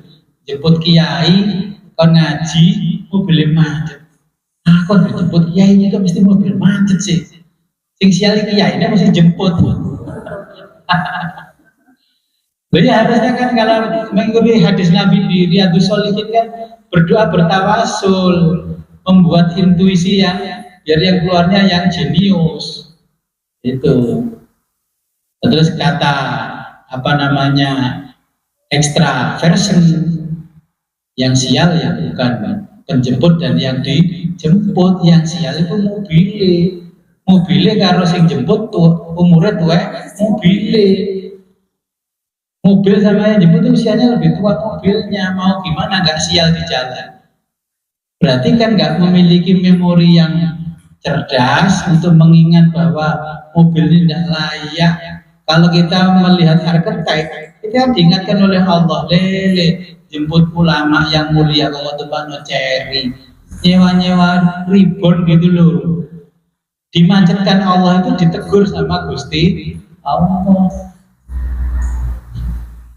Gue malah marah nih ya ini sial. Ditegur oleh Allah, archetype-nya tidak bagus.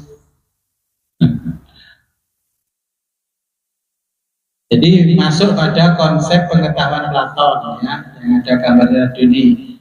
Jadi ini ada anamnesis tadi, animus, yaitu Platon percaya bahwa pengetahuan adalah proses mengingat kembali ide-ide yang sudah ada dalam jiwa.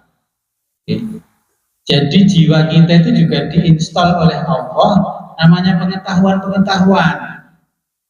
Jika diingatkan lagi dengan dialektika itu kita tahu.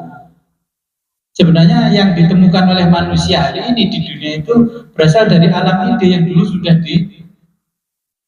disiapkan oleh Allah, diinstal di masing-masing manusia. Tapi karena nenek moyang kita tidak berdoa, ya Allah, jadikanlah anak cucu kami sebagai penenun peradaban yang bagus. Saya lampu pakai lampu neon obrik, jadikanlah dia nanti bisa menemukan penerangan yang tanpa begini. Ya Allah, jadikanlah anak cucu kami bukan orang yang menggayung becak, bukan becak. Ya. Itu kan tergantung dulunya. Akhirnya Allah menurunkan manusia-manusia super yang merubah archetype yang tidak. Contohnya seperti Nabi dan Rasul. Bangsa Indonesia sekian tahun dijajah, Allah akhirnya menurunkan archetype yang bagus dari archetype nenek moyang yang bagus, sehingga orang itu diciptakan Allah menjadi manusia super, jadilah proklamator. Kenapa proklamator bukan Bapak Ibu? Karena yang berdoa dulu Mbak Pak Karno, tetap Bapak Ibu, ya kan? Kemudian dimunculkan lagi, ya, manusia-manusia super, kayak di film-film jadi Superman, Batman itu. Di kita juga sama, ada Gatot Kaca, ada Janoko, itu archetype yang bagus dan istimewa. Kalau Nabi Muhammad insan kan kamil, manusia sempurna, ya mintalah seperti archetype-nya Nabi dan Rasul. Dulu sudah tahu kan, ini ceritanya. Kita kalau menengok nenek moyang kita orang Jawa, abad ke-8 Masehi itu di Jawa itu kalau ada emas 1 kilo ditinggal di jalan nggak ada orang yang mau ambil, karena dia sadar bahwa itu bukan miliknya. Kalau Bapak Ibu sekarang ngaji, handphonenya taruh di jalan sana, hilang nggak? Ini karena bangunan archetype-nya sudah rusak. Perlu dimunculkan lagi manusia-manusia yang superhero yang mengajarkan orang-orang yang tidak sadar. Contohnya ada dompet jatuh, ya, makanya ketika ada dompet jatuh, jangan nengok ini, diambil, ternyata rekaman CCTV-nya Polsek tahu diambil kurir. Iya. Kan ya sudah tahu, karena itu bangunan archetype nenek moyang kita abad ke-8 itu menjadi bangsa yang sangat aman. Kapan rusaknya? Ketika bangsa Barat masuk ke Jawa, wong Jawa wis lali Jogone. Dan sekarang di masjid aja rumahnya Tuhan sendal yang bagus hilang. Berarti kan walaupun Bapak Ibu diajari agama yang baik, kalau bangunan mentalnya tadi yang ditempati archetype tidak baik, itu tidak baik juga.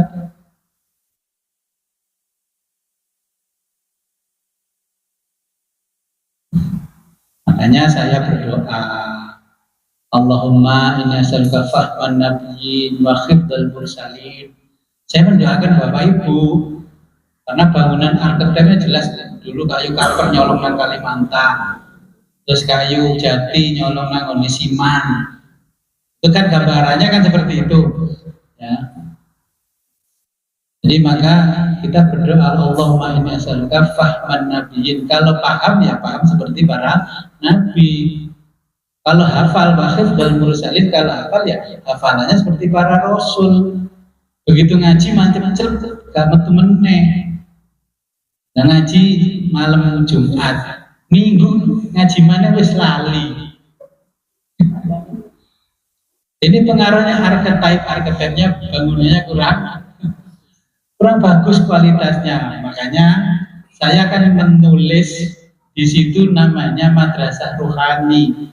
Gak perlu madrasah intelektual. Ruhaninya kalau bagus, intelektualnya otomatis bagus. Karena powernya kan di situ. Powernya bukan di sini. Ya. Jadi kalau kita punya berbeda-beda, kalau punya anak 5, kok anakku yang ini sukses ini enggak, nah itu kan kita harus introspeksi kan. Oh iya dulu arsiteknya saya bangun gimana ini? Perlu diingat ulang. Kemudian pada waktu jalur bujuni gak gelem terus ngamuk bujuni diseret. Ya, bujuni gak gelem gak usah ngamuk, tinggal ngalih aja. Akan menjadikan archetype yang tidak baik. Orang kok ngamuan ya biar bapak gua jalur ibu gue ngamuk sampai ngamuk. Kan ini bicara archetype. Terus kembalinya jiwa kemana? Tadi tanyakan kembalinya jiwa ke alam asalnya, yaitu akhirat. Makanya orang barat itu pada akhirnya tidak mau ketika ilmu jiwa itu sudah berbicara kembalinya kemana. Kalau dia percaya jiwa, berarti dia wajib masuk Islam, karena yang berbicara kita kembali ke akhirat siapa? Kan Islam. Yang kembali siapa? Kita apa jiwa kita? Ya jiwa kita yang di dalamnya ada ruh siapa? Ruhul Qudus. Nah, jadi kalau percaya ilmu jiwa kan percaya akhirat. Jiwa itu dari akhirat kembali lagi ke akhirat. Platon sudah mikirkan, tapi kan orang barat tidak mau, ketika itu diganti human behavior. Gerak-gerik jiwa saja yang dipelajari, tidak mempelajari jiwa. Kalau sufi langsung masuk ke dalam jiwa, jadi tahu wujud-wujud jiwa, keberadaan jiwa, namanya eksistensi. Oh itu jadi wong alim ngamuan jadi kurang itu gak usah heran. Jadi archetype-nya dari sana wis ngamuan belum sempat dirubah. Nah kemudian ini implikasinya kan dualisme yang mempengaruhi jiwa ini. Ya Platon memiliki implikasi dualisme, yaitu pemisahan antara jiwa dan tubuh. Karena Platon melihat jiwa kok nggak nempel di tubuh, tapi kok bisa beriringan berjalan kemana. Ya, terus itu dipahami oleh nenek moyang kita orang Jawa. Apa kalau di wayang ada Janoko, di belakangnya ada 4 orang namanya Punokawan, itu nggak nempel tapi kemana-mana ikut, dia itu bertanggung jawab. Itu archetype-nya orang Jawa. Janoko Jannatuka. Ya, berarti surgamu nang gunung. Makanya disebut dulur papat limo pancer ya yang tengah diri kita. Kita sudah tahu archetype kita dari saudara Limo Pancer. Kan perlu di-upgrade menjadi archetype-nya para nabi dan rasul. Oh, nggak usah. Aku masih ngaji ambil gurunya, nggak perlu dirubah. Itu ajaran nenek moyang, ya nggak apa-apa. Ibaratnya HP kan teman punya HP yang belum Android dipertahankan. Ya isonya tak telepon tok, tapi kan nggak bisa. Apalagi saya kirim gambar kan nggak bisa.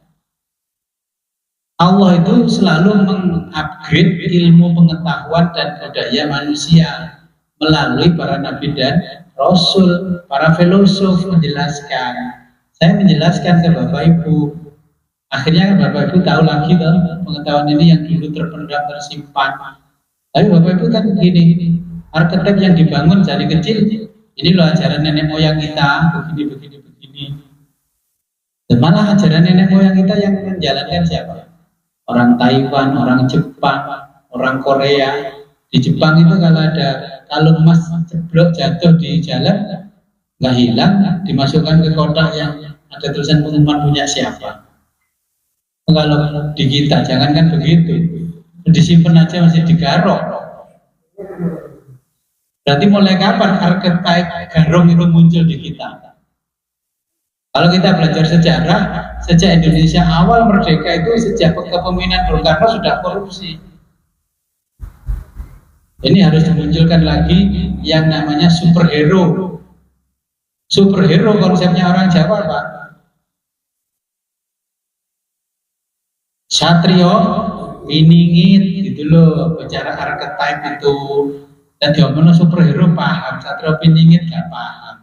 Berarti Bapak Ibu ingin bergeser jadi bukan Jawa kan? Gak bisa wong archetype-nya Jawa. Makanya orang Jawa itu banyak bergeser itu malah gak maju. Kalau kita bicara superhero, Superman, itu langsung ininya, ingatannya. Karena yang masuk informasi itu yaitu, karena yang Satrio Piningit tidak masuk. Nah, atau adil kapan? Dia nunggu archetype rusak, semua baru muncul lalu adil. Sehingga dari itu muncullah ide-ide yang abstrak, yang nyata sekarang ini. Kita hadir di sini itu karena kalamullah tadi, ya karena apa? Ya sudah, kun fayakunnya Allah. Kalamullah itu ya kan ini kan ayatullah kan ini semua ayatullah. Orang yang nggak paham dipikir kalau kalamullah ayatullah harus bersuara, ya nggak perlu. Ini tidak bersuara semua, mewakili wujud aslinya, ya. Jadi para filosof itu sebenarnya berpikirnya sudah sangat luar biasa. Gak paham, terus dibantu oleh Allah dengan pelajaran agama supaya paham. Makanya kenapa ada mitos? Mitos itu dulu orang kalau diajak mikir rasional Kak, paham-paham, makanya dibumboni sama mitos terus tambah paham. Kenapa ada dogma?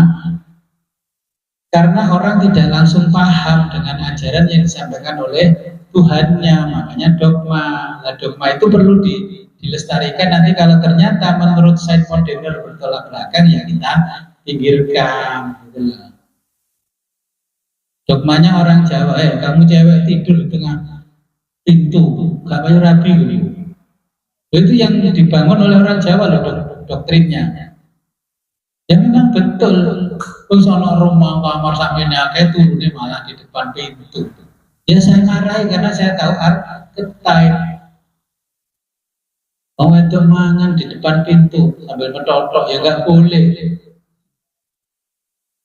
Ya.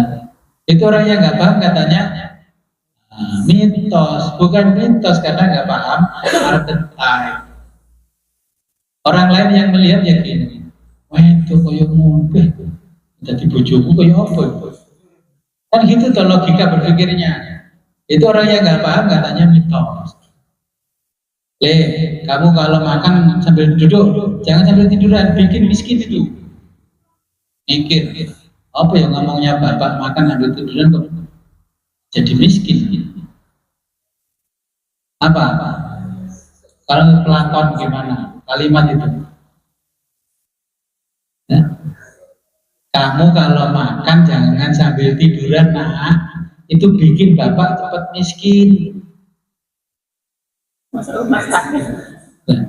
Itu archetype, bangunan archetype. Jadi bapak itu harus lebih canggih dari anaknya. Kalau minum duduk, jangan berdiri, bikin bapak miskin. Itu kata-kata itu biar anaknya takut loh. Karena apa? Archetype yang dibangun. Kalau kamu makan sambil tidur, terus kesedak, masuk ke hidungmu, masuk ke kepalamu, masuk ke paru-parumu, bapakmu miskin nggak? Jadi masuk rumah sakit, itu loh. Jadi bapak-bapak dan ibu-ibu yang ngaji filsafat ngomongnya harus diganti yang ilmiah. Dulu dibilang nenek moyang gitu, apa hubungannya makan kok sama kemiskinan? Padahal indeks kemiskinan tidak dipengaruhi dengan makan sambil tidur. Anak cucunya masih apa? Pengetahuannya masih rendah.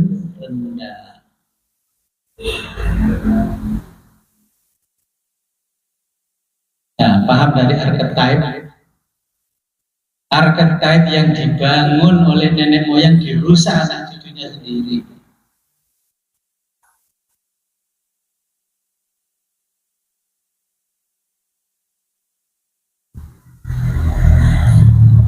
Oke, yang di Zoom paham?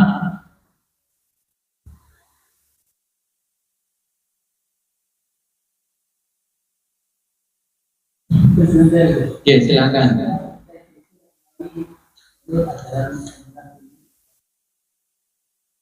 Nah, di kita itu kan ada, kita dijelaskan ada jiwa ruh kita, nafas. Ya. Terus di situ kan ada nafsu-nafsu itu yang bentukan-bentukan yang mempengaruhi kondisi kita. Nah, al-amarah, nafsu amarah. Nah, jadi Nabi itu menjelaskan malah perangkatnya, tidak lagi menjelaskan ini loh terbuat dari ini. Kalau HP-mu serinya ini, berarti karena ada dalamnya fasilitas ini. Nabi menjelaskan yang tercanggih. Wah, aku tetap nggak ikut Nabi ya.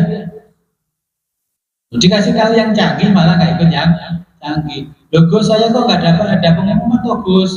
Kan sering itu ada begitu. Sudah saya kirim pengumuman di HP. Karena kita pakai flyer pengumumannya. HP-nya Bapak Ibu nggak Android atau iPhone, nggak di-upgrade, makanya nggak masuk. Ini ada yang masuk ya, tapi nggak bisa dibuka. Oh, ya kan? Karena nggak mau upgrade.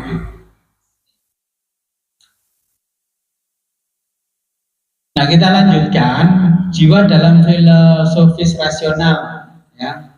Yang halaman kedua terakhir. Nih. Jiwa adalah pengertian filosofis rasional, bukanlah sesuatu yang ada dalam bentuk abstrak dan mendahului keberadaan tubuh. Ya. Jiwa merupakan hasil gerakan dalam substansi dalam materi. Jiwa tunduk dalam hukum materi. Makanya kalau kita Islam, kita itu harus tunduk dengan syariat. Ya. Syariat yang diatur Allah itu biar tiflul ma'ani itu geraknya tidak sembarangan, harus ada aturannya. Kalau lewat depan orang tua merunduk, nyuwun sewu kalau orang Jawa, punten orang Sunda, ya, excuse me, itu kan jiwa yang bergerak bebas kemana-mana karena mempengaruhi tubuh manusia, maka perlu diberi aturan namanya syariat. Nah, kemudian jiwa itu setiap pergerakannya ya mempengaruhi tubuhnya. Makanya kalau kita baca kitab, ya, taharrik fa inna fil harakati barokatun, ya. Bergeraklah, karena di setiap pergerakan terdapat keberkahan. Kalau orang Jawa, wis obao, wis mesti mama. Nah kalau di rumah aja terus nggak bekerja, dapat rezeki dari mana? Bukan saya wali Gus. Bagi orang tamat ngaji, ya. Makanya taharrik, obao, katakan Nabi bergeraklah, move, bahasa Inggrisnya move. Fa'inna fil harakati barokatun, ya. Movement is blessing. Bahasa Inggrisnya nggak paham bahasa Jawa. Oh, there is blessing in movement. Kadang-kadang uangnya butuh bahasa Inggris ya, karena kan bahasa Jawanya jelek, kalau nilaimu yang bagus Inggrismu toh. Iya kan, rata-rata ini rapotnya bahasa Jawa jelek loh. Saya yakin bahasa Inggris bahasanya bagus. Berarti bahasa Inggrisnya dijelaskan. Jadi dijelaskan, fa'inna fil harakati barokatun. Maka di dalam setiap kamu gerak itu ada barokahnya. Wakasratil julus tukosirul umur, lek kakean lungguh memperpendek umur. Kalau terlalu banyak duduk maka memperpendek umur. Kerja di kantor duduk aja nggak orang jalan ya, ambien akhirnya umurnya pendek. Orang gerak, ya keringetnya nggak keluar, makanya gerak saja. Nyapu-nyapu di depan, ngepel-ngepel ini gerak. Kalau kurang gerak datang ke sini, banyak pekerjaan untuk menggerakkan badan. Iya dah. Makanya di situ filosof sekelas Mulla Sadra menjelaskan di dalam harokah al-jauhariyah, bahasa Inggrisnya transubstansial. Wis bahon, kue mesti mama. Kerjalah, kamu pasti kaya. Itu archetype yang dibangun orang Jawa. Ini ngikutin Nabi. Taharrik fa inna fil harakati barokah. Ngaji yo teko nang majelis barokah luwih akeh timbang nang Zoom. Di rumah saya Jakarta ya Gus. Ya nanti khataman baru datang ke majelis. Kalau pengen ngalap barokah. Ya. Karena apa? Fakasratul julus taqassirul umur, and prolonged sighting is shortens life. Ya. Bahasa Inggrisnya ngono. Jadi lek kakek lungguh memperpendek umur. Tuh. Jadi supaya umur kita panjang, ngaji kita cukup 2 jam. Kalau 4 jam kan langsung geledak. Langsung tersungkur ngaji 4 jam. Saya kan tahu jangan terlalu lama biar tidak tersungkur karena memperpendek umur. Kalau nggak ada pertanyaan, nanti kita sambung dalam pertemuan berikutnya. Mudah-mudahan apa yang kita pelajari pada sore hari ini membawa manfaat dan barokah. Ya jangan lupa kalau ngomong manfaat dan barokah. Archetype-nya dirubah manfaat dan barokah. Ya, bangunan idenya nanti munculnya manfaat dan barokah. Fitini wa dunya hatal akhirah. Ya, jadi berkah dalam urusan agama, dunia dan akhirat. A'udzubillahi minasyaitonir rajim. Bismillahirrahmanirrahim. Allahumma shalli wa sallim wa barik ala sayyidina Muhammad wa ala ali sayyidina Muhammad wa ala kulli sahabati rasul ajmain. Allahumma ja'al awala majlisina hadza salahan wa awsadahu falahan wa rahmatan wa nimatan wa takrimatan bi rahmatika rahimin. Allahumma ashghil jawarihana bi ta'atika wa ashghilna tula hayatina fi lailina wa nahrina walhiqna bil ladzina tuqaddimu minas sholihin warzuqna ma razaqtahum wa kun lana kama kunta lahum amin ya rabbal alamin. Rabbana atina fid dunya hasanah wa bil akhirati hasanah wa qina adzabannar wa subhanaka rabbika rabbil izzati amma yasifun wa salamun alal mursalin alhamdulillahi rabbil alamin. Al-Fatihah. A'udzubillahi minasyaitonir rajim.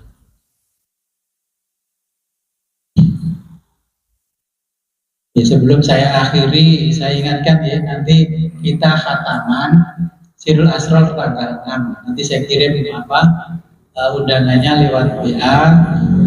Yang tidak ikut Sirul Asrar tapi pengen ijazah sholat, nanti saya ya hari itu juga ya, sekaligus pembukaan ngaji Fatkur Rabbani.